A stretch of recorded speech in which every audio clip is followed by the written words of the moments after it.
അങ്ങിൽ ഞാൻ ശരണപ്പെടുന്നു.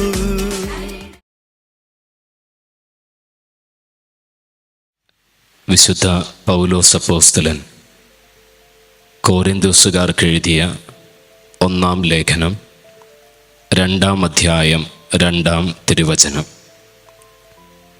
നിങ്ങളുടെ ഇടയിലായിരുന്നപ്പോൾ യേശുക്രിസ്തുവിനെ കുറിച്ചല്ലാതെ,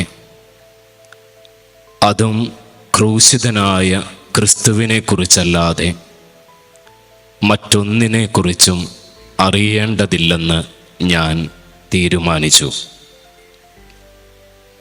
പുതിയ നിയമത്തിലെ പകുതിയും പുസ്തകങ്ങൾ എഴുതിയ, ക്രിസ്തുവിന് വേണ്ടി ഒരു ഉന്മാദിയെപ്പോലെ വചനവും കൊണ്ട് അലഞ്ഞ, ക്രിസ്തുവിന് വേണ്ടി ഒരു ഉൽക്ക പോലെ കത്തിത്തീർന്ന വിശുദ്ധ പൗലോസ് തൻ്റെ എഴുത്തുകളുടെ കാതലും പറച്ചിലുകളുടെ കാതലും ജീവിതത്തിൻ്റെ കാതലും സംഗ്രഹിക്കുന്ന വചനമാണിത്. നിങ്ങളുടെ ഇടയിലായിരുന്നപ്പോൾ യേശുക്രിസ്തുവിനെ കുറിച്ചല്ലാതെ, അതും ക്രൂശിതനായ ക്രിസ്തുവിനെ കുറിച്ചല്ലാതെ വേറെയൊന്നിനെക്കുറിച്ചും നിങ്ങളോട് പറയേണ്ടതില്ലെന്നും നിങ്ങൾ അറിയേണ്ടതില്ലെന്നും ഞാൻ തീരുമാനിച്ചു. ഇങ്ങനെ തീരുമാനമെടുക്കാൻ 2 വ്യക്തമായ കാരണങ്ങൾ പൗലോസ് അപ്പോസ്തലനുണ്ട്. ഒന്ന്, ഈ കുരിശിലെ മരണം വഴിയാണ് നമുക്ക് രക്ഷ ലഭിച്ചതെന്നും ഇനി രക്ഷയിലേക്കുള്ള ഒരു ജീവിതം സാധ്യമാകുന്നതും ഈ കുരിശിലൂടെ തന്നെയാണെന്ന് ബോധ്യമുണ്ടായിരുന്ന ഒരാളാണ് പൗലോസ് അപ്പോസ്തലൻ. അതാണ് എഫേസോസുകാർക്ക് എഴുതിയ ലേഖനം 1-ാം അധ്യായം 7-8 തിരുവചനങ്ങളിൽ നമ്മൾ വായിക്കുക. പൗലോസ് അപ്പോസ്തലൻ പറയുകയാണ്, നിങ്ങൾ രക്ഷിക്കപ്പെട്ടിരിക്കുന്നത് അവൻ്റെ രക്തത്താലാണ്.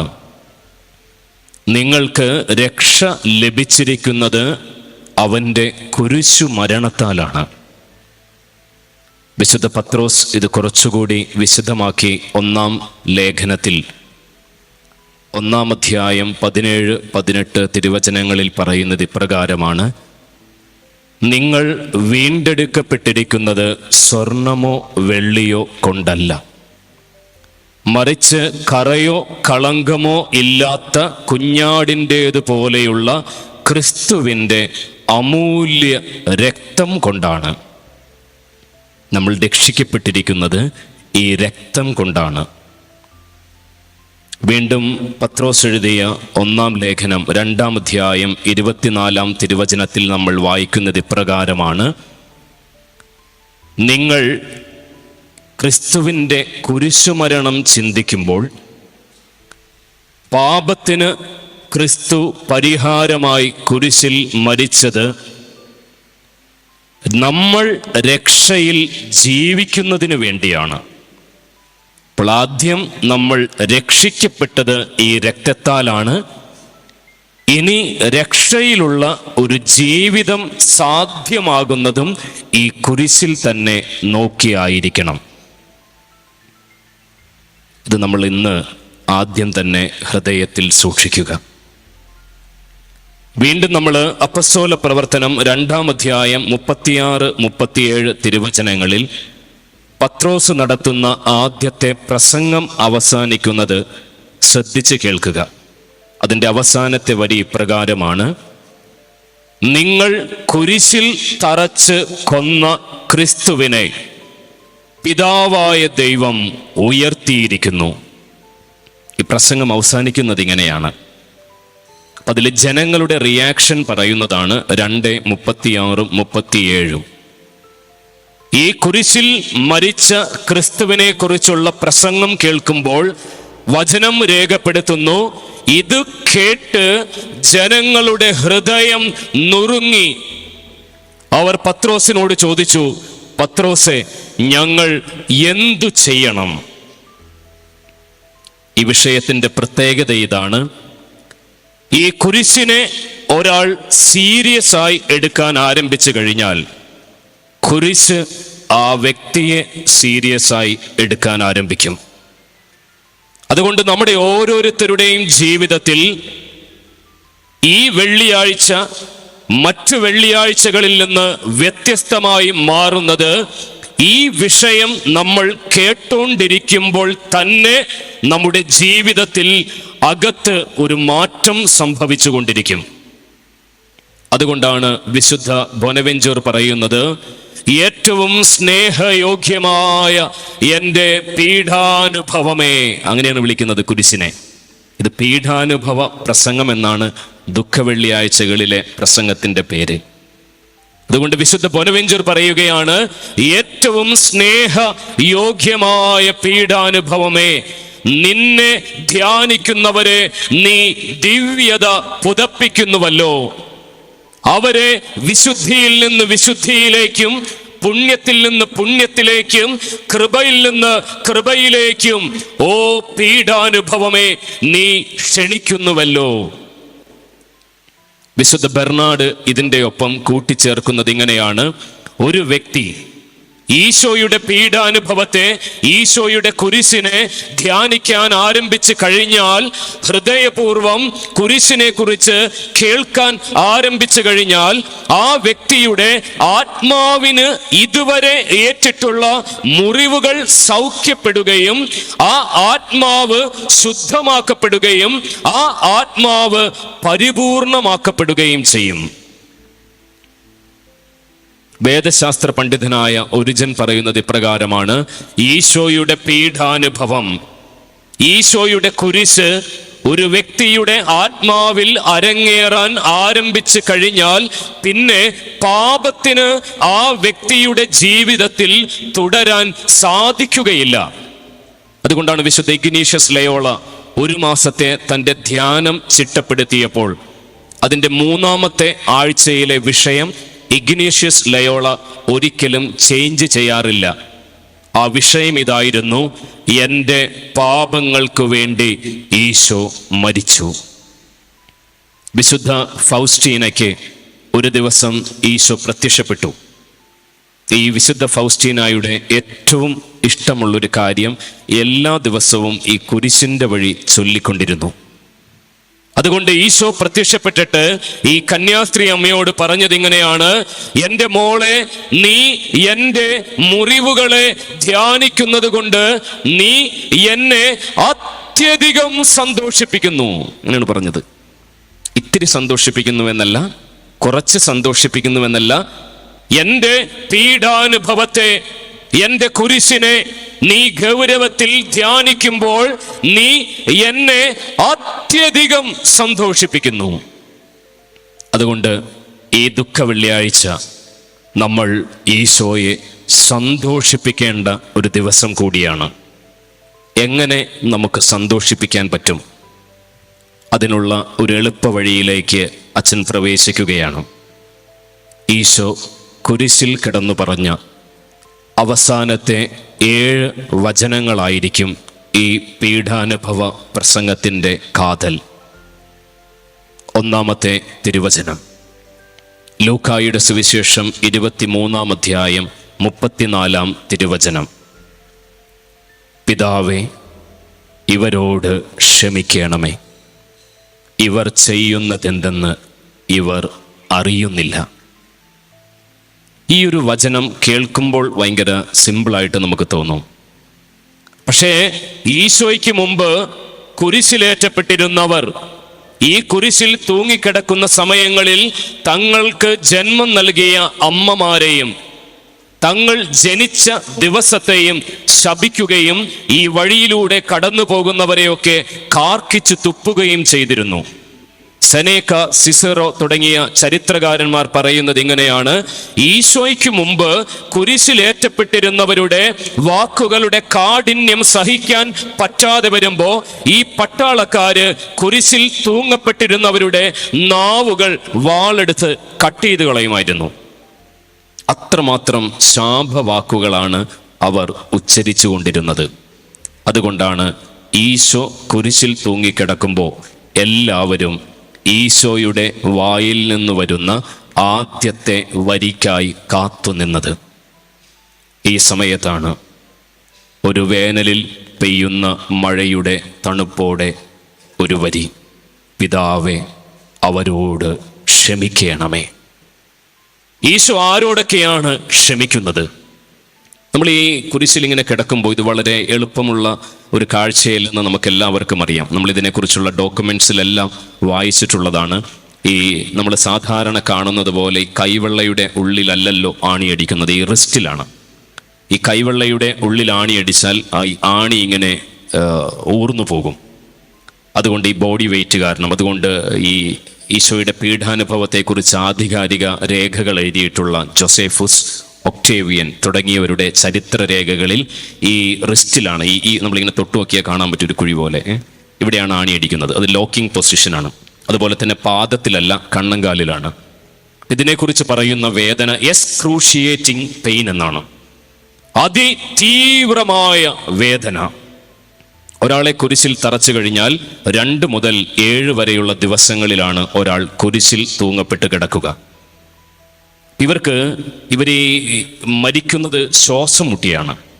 ഈ വേദന കൊണ്ട് മാത്രമല്ല, ഇവർക്ക് ശ്വാസം കിട്ടില്ല. അതുകൊണ്ട് ഇങ്ങനെ ഈ പൊസിഷനിൽ കിടക്കുമ്പോൾ ഇവർ ഈ ശ്വാസം എടുക്കുന്നത് ഈ കാലിൽ, നമ്മൾ കുരിശുരൂപം ശ്രദ്ധിക്കുമ്പോൾ 2 കാലുകളും ചേർത്ത് വെച്ച് അതിൻ്റെ അടിയിൽ ഒരു കഷ്ണം ഇങ്ങനെ വെച്ചിട്ടുണ്ട്. ഈ കാല് അതിലാണ് ഇങ്ങനെ അടിച്ചു വെച്ചിരിക്കുന്നത്.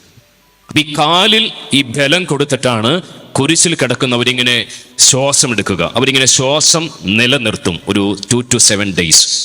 അതുകൊണ്ട് തന്നെ ഈ അതികഠിനമായ വേദന ഇഞ്ചിഞ്ചായി സഹിച്ചിട്ടാണ് ഒരാൾ മരിക്കുക. അതുകൊണ്ട് ഈ കഷ്ണം പെട്ടെന്ന് ഈ കണങ്കാലടിച്ച് തകർത്താൽ, അതാണ് കുരിശിൻ്റെ വേട് പുസ്തകത്തിൽ നമ്മൾ വായിക്കുക, പിറ്റേന്ന് ശാബതമാകും. അതുകൊണ്ട് ഈശോയുടെ കൂടെ കുരിശിൽ തറക്കപ്പെട്ടിരുന്ന 2 പേരുടെയും കണങ്കാലുകൾ തകർത്തു. ശരീരം അത് തകർക്കുമ്പോൾ ഓൺ ദി സ്പോട്ടിൽ ഡെത്താണ്. ഇത് വളരെ പെയിൻഫുള്ളാണ്. അപ്പോൾ ബാക്കി എല്ലാവരും ഒരു 2 ദിവസങ്ങൾക്കും 7 ദിവസങ്ങൾക്കുമിടയിൽ കുരിശിൽ തറയ്ക്കപ്പെട്ട് തൂങ്ങിക്കിടന്നപ്പോൾ ക്രിസ്തു 6 മണിക്കൂറാണ് കുരിശിൽ കിടന്നത്. 9 മണി മുതൽ ഉച്ചയ്ക്ക് 3 മണി വരെ. ഈ വേദനയുടെ സമയമാണത്. ഈ സമയത്ത് ഈശോ ആരോടൊക്കെയാണ് ക്ഷമിക്കുന്നതെന്നറിയണമെങ്കിൽ ഈ റോമൻ ആധിപത്യത്തിൻ്റെ കീഴിൽ യഹൂദ ജനത അടിമത്തം അനുഭവിച്ചിരുന്ന ആ ഒരു സിറ്റുവേഷനെ കൂടി നമ്മൾ അറിയണം. ഇപ്പം ബ്രിട്ടീഷുകാർ ഇന്ത്യയെ ഭരിച്ചിരിക്കുമ്പോൾ ഈ നാടുവാഴികളെ പോലെ പല പല ഗ്രൂപ്പുകൾ ഉണ്ടാകും. ഈ യഹൂദ ജനതയ്ക്കിടയിൽ തന്നെ വ്യത്യസ്തമായ ചില ഗ്രൂപ്പുകൾ ഉണ്ടായിരുന്നു, ഈ റോമൻ ഭരണകൂടത്തെ അനുകൂലിച്ചിരുന്നവർ. അത് പ്രധാനമായിട്ടും ചുങ്കക്കാരും സദുക്കായരുമാണ്. ചുങ്കക്കാരെയൊക്കെ നമുക്കറിയാം. റോമൻ ഭരണകൂടത്തിന് വേണ്ടി ഇപ്പോൾ 400 രൂപ ടാക്സ് പിരിച്ചാൽ ഇവർ 200 രൂപ റോമൻ ഭരണകൂടത്തിന് കൊടുക്കും, 200 രൂപ പോക്കറ്റിലിടും. ഈ ടീമാണ് ചുങ്കക്കാർ. ചുങ്കക്കാരൻ മത്തായി, സഖേവോസഖി കാറ്റഗറിയിലാണ്. 2ാമത്തെ കാറ്റഗറിയാണ് സദുക്കായർ. അവരാണ് ഈ 13 ഏക്കറോളം വരുന്ന ജെറുസലേം ടെമ്പിൾ അടക്കി ഭരിച്ചിരുന്ന കയ്യഫാസ്, അന്നാസ് തുടങ്ങിയ പ്രധാന പുരോഹിതന്മാർ. അവർ ഈ 13 ഏക്കറിൻ്റെ ഉള്ളിൽ ഈ മണി എക്സ്ചേഞ്ച് നടത്തിയും ഈ മൃഗങ്ങളെ മറിച്ച് വിറ്റും കൊള്ള ലാഭമുണ്ടാക്കിയിരുന്നു. അവരാണ് ഈ സുഖിച്ചും സന്തോഷിച്ചും സൗഭാഗ്യങ്ങളുടെ മടിത്തട്ടിലും കഴിഞ്ഞിരുന്ന സദുക്കായർ. 3ാമത്തെ ഗ്രൂപ്പാണ് ഫരിസേയർ. ഫരിസേയർ പറഞ്ഞു, നമ്മൾ ഈ അടിമത്തത്തിന്റെ കീഴിലാകാനുള്ള കാരണം നമ്മൾ നിയമം പാലിക്കാത്തത് കൊണ്ടാണ്. അതുകൊണ്ട് മോശയുടെ 10 നിയമങ്ങളെ 613 നിയമങ്ങളാക്കിയും 1000കണക്കിന് ഉപനിയമങ്ങളാക്കിയും ഈ ഫരിസേയർ മാറ്റുകയും സാബത്ത് കാർക്കശ്യപൂർവം ഇവർ അനുഷ്ഠിക്കുകയും ചെയ്തു. അതായത് ഒരു ചേച്ചി ഇപ്പോൾ ഒരു സേഫ്റ്റി പിന്നെടുത്ത് ഉടുപ്പിൽ കുത്തി കഴിഞ്ഞാൽ അത് സ്റ്റിച്ചിങ് ആണ്, അത് സാബത്ത് ലംഘനമാണ്. അല്ലെങ്കിൽ ഒരു അപ്പുറ്റ്വൻ ഒരു വടിയും കുത്തിപ്പിടിച്ച് നടക്കാൻ ഇറങ്ങിക്കഴിഞ്ഞാൽ ഇവർ പറയും നിലം ഒഴുകുന്നതിന് തുല്യമാണ്, സാബത്ത് ലംഘിച്ചു. ഇത്രമാത്രം കണിശമായി ഈ സാബത്തിനെ കണ്ടിരുന്ന കാർക്കശ്യക്കാരായിരുന്നു ഫരിസേയർ. അടുത്ത കൂട്ടരാണ് തീവ്രവാദികൾ, ബറാബാസ്. ഇതൊക്കെ ഈ കാറ്റഗറിയിലാണ്. ബറാബാസ് ഇവർ ഈ ജെറുസലേമിൽ പെസഹ തിരുനാൾ വരുമ്പോൾ ഏകദേശം ഈ ഈശോ പങ്കെടുത്ത പെസഹ തിരുനാളിന് 22 ലക്ഷത്തിലധികം ആളുകളാണ് പങ്കെടുത്തത്. 2.5 ലക്ഷം ആടുകളെ കൊല്ലുന്ന പെരുന്നാളാണ്. ഈ പെരുന്നാളിന്റെ സമയമാകുമ്പോൾ ഈ ഗലീലിയൻ മലനിരകളുടെ മുകളിൽ തമ്പടിച്ച് ഒളിത്താവളത്തിലുണ്ടായിരുന്ന തീവ്രവാദികൾ ഈ മലകളിൽ നിന്നും താഴേക്കിറങ്ങി വന്ന് ഈ പട്ടാളക്കാരെ കുറച്ചുപേരെ കൊല്ലുകയും തിരിച്ചു മലയുടെ മുകളിലേക്ക് പോകുകയും ചെയ്തിരുന്ന പട്ടാളക്കാരോട് കടുത്ത കലിപ്പ് സൂക്ഷിച്ചിരുന്നവരായിരുന്നു ഈ തീവ്രവാദികൾ. ഈ 4 കൂട്ടരും ഈശോയ്ക്കെതിരായി. കാരണം ഈശോ അമിത ചുങ്കം പിരിവിനെതിരെ സംസാരിച്ചപ്പോ ഈ ജെറുസലേം ദേവാലയത്തിലേക്ക് കടന്ന് ഈ നാണയ മാറ്റക്കാരുടെ മേശകൾ മറിച്ചിട്ടപ്പോ സാബത്ത് ബോധപൂർവം ലംഘിച്ച് പല സൗഖ്യങ്ങളും നൽകിയപ്പോ ഒരു മൈൽ ദൂരം നടക്കാൻ പറഞ്ഞിരുന്ന പട്ടാളക്കാർ പറഞ്ഞിരുന്നപ്പോ കർത്താവ് 1 മൈൽ ദൂരം നടക്കാൻ പറയുന്ന പട്ടാളക്കാരനോട് ഒപ്പം നിങ്ങൾ 2 മൈൽ ദൂരം നടക്കണമെന്ന് പറയുമ്പോൾ തീവ്രവാദികൾ അങ്ങനെ ഈ 4 കാറ്റഗറി ഈശോയ്ക്കെതിരായി. നമ്മൾ അറിഞ്ഞിരിക്കണം, ഈശോയെ കൊല്ലാനുള്ള കാരണക്കാരിലേക്ക് നമ്മൾ പയ്യെ പ്രവേശിക്കുകയാണ്. ഇതാണ് ഒരു കാറ്റഗറി. അടുത്തത് 2 ഭരണാധികാരികളാണ്. ഒന്ന് ഹെറോദോസ് എന്ന് പറഞ്ഞാൽ ഇസ്രായേൽ രാജ്യം ഭരിക്കുന്നതിന് വേണ്ടി പണം കൊടുത്ത് രാജ അവകാശം സ്വന്തമാക്കിയ ആളാണ് ഹെറോദോസ്. സ്വന്തം അമ്മയെ കൊന്നു, ഭാര്യയെ കൊന്നു, മക്കളെ കൊന്നു, എങ്ങനെയും തൻ്റെ പൊസിഷൻ നിലനിർത്താൻ ആഗ്രഹിച്ചിരുന്നൊരു മനുഷ്യൻ. ഈ മനുഷ്യൻ ശരിക്കും ഇത്രമാത്രം കൊലപാതകങ്ങൾ നടത്തി. ഇയാൾ വളരെ ക്രൂക്കഡായിട്ടുള്ള മറ്റൊരു കാര്യം ചെയ്തു. ഇയാൾ വളരെ ക്രൂരനായത് കാരണം ഇയാൾ മരിച്ചു കഴിഞ്ഞാൽ ഇസ്രയേലിൽ ആരും കരയില്ല എന്ന് ഇയാൾക്ക് ഉറപ്പായത് കാരണം ഇസ്രയേലിലുള്ള 70 നല്ല മനുഷ്യരെ പിടിച്ച് ഇയാൾ തടവറയിലിട്ടിരിക്കുകയാണ്. എന്തിനാണെന്നറിയാമോ? ഇയാൾ മരിക്കുന്ന ദിവസം ഈ 70 പേരെയും ആ സെക്കൻഡിൽ കൊല്ലും. അപ്പൊ ഈ 70 പേര് മരിക്കുമ്പോൾ അവരുടെ കുടുംബാംഗങ്ങള് അവർ നല്ലവരായത് കാരണം ഇസ്രയേലിലെ ഒത്തിരിയേറെ പേര് ഈ 70 പേരെയോർത്ത് വിലപിക്കും. അപ്പൊ ഈ ജനം മുഴുവൻ വിചാരിക്കും ഹെറോദോസ് രാജാവ് മരിച്ചതുകൊണ്ടാണ് എല്ലാവരും കരയുന്നത് എന്ന് ജനം വിചാരിക്കാൻ വേണ്ടി ഒരു കുറുക്കന്റെ ബുദ്ധിയോടുകൂടി ഭരിച്ചിരുന്ന ആളാണ് ഹെറോദോസ്. അതുകൊണ്ടാണ് ഈശോ പറഞ്ഞത്, ആ കുറുക്കനോട് ചെന്ന് പറഞ്ഞേക്ക്, ഞാൻ ഇന്നും ഇവിടെ നിന്ന് പ്രസംഗിക്കും, നാളെയും ഇവിടെ നിന്ന് പ്രസംഗിക്കും, മറ്റന്നാളും ഇവിടെ നിന്ന് പ്രസംഗിക്കും. ഹെറോദോസ് എതിരാണ് ഈശോയ്ക്ക്. 6ാമത്തെ ആളാണ് പീലാത്തോസ്. ഈ പീലാത്തോസ് ആയിരക്കണക്കിന് ആളുകളെ ഇതിനകം കുരിശിലേറ്റിയിട്ടുണ്ട്. ഈ പീലാത്തോസ് ജെറുസലേം ദേവാലയത്തിന്റെ നേർച്ചപ്പെട്ടിയിൽ നിന്നും ജെറുസലേമിൽ ഒരു ജലസംഭരണി ഉണ്ടാക്കാൻ വേണ്ടി കാശ് അടിച്ചു മാറ്റിയപ്പോൾ ഈ യഹൂദർ ഇതിനെ എതിർത്തു. അവർ സീസറിന് കംപ്ലൈന്റ് ചെയ്തു. അപ്പൊ ഈ പീലാത്തോസിന് സീസറിൽ നിന്ന് ലാസ്റ്റ് വാണിംഗ് കിട്ടിയിരിക്കുകയാണ്. ഇനി യഹൂദരോ പ്രധാന പുരോഹിതന്മാരോ നിനക്കെതിരെ ഒരു കംപ്ലൈന്റ് കൂടി തന്നു കഴിഞ്ഞാൽ ഈ റോമൻ ഗവർണർ സ്ഥാനത്ത് നിന്ന് നിന്നെ എടുത്ത് മാറ്റും. ഇതുകൊണ്ടാണ് ഇയാൾ ഈസിയായിട്ട് കൈ കഴുകി. ഈശോ കുറ്റക്കാരനല്ല എന്ന് 100% ഉറപ്പുണ്ടായിരുന്നിട്ടും ഇയാൾ കൈ കഴുകി മാറാനുള്ള കാരണം ഇയാളുടെ കസേര പോകാൻ പാടില്ല. അതുകൊണ്ടാണ് നമ്മൾ ഇന്ന് വായനയിലൊക്കെ കേട്ടു, എനിക്ക് അധികാരമുണ്ടെന്ന് നിനക്കറിഞ്ഞുകൂടെ എന്ന് ഈശോ ചോദിക്കുമ്പോൾ ഈശോ തിരിച്ചു പറഞ്ഞു, ഉന്നതത്തിൽ നിന്ന് അധികാരം ലഭിച്ചില്ലെങ്കിൽ നിനക്ക് എൻ്റെ മേൽ യാതൊരു അവകാശവുമില്ല. അത് പീലാത്തോസിനെ ചൊടിപ്പിച്ചു. അപ്പൊ നമ്മളിന്ന് ശ്രദ്ധിച്ചേ, ഇവരെല്ലാവരും ഈ അധമനായ ഹെറോദോസും ക്രൂരനായ പീലാത്തോസും കാർക്കശിക്കാരായ ഫരിസേയരും സുഗാനീഷികളായ സദുക്കായരും തീവ്രവാദികളും ഈ ചുങ്കക്കാരും എല്ലാം ഈശോയ്ക്ക് എതിരാണിപ്പോ. ഓശാന പാടിയ ദിവസം ഓർമ്മയിൽ കൊണ്ടുവരണം.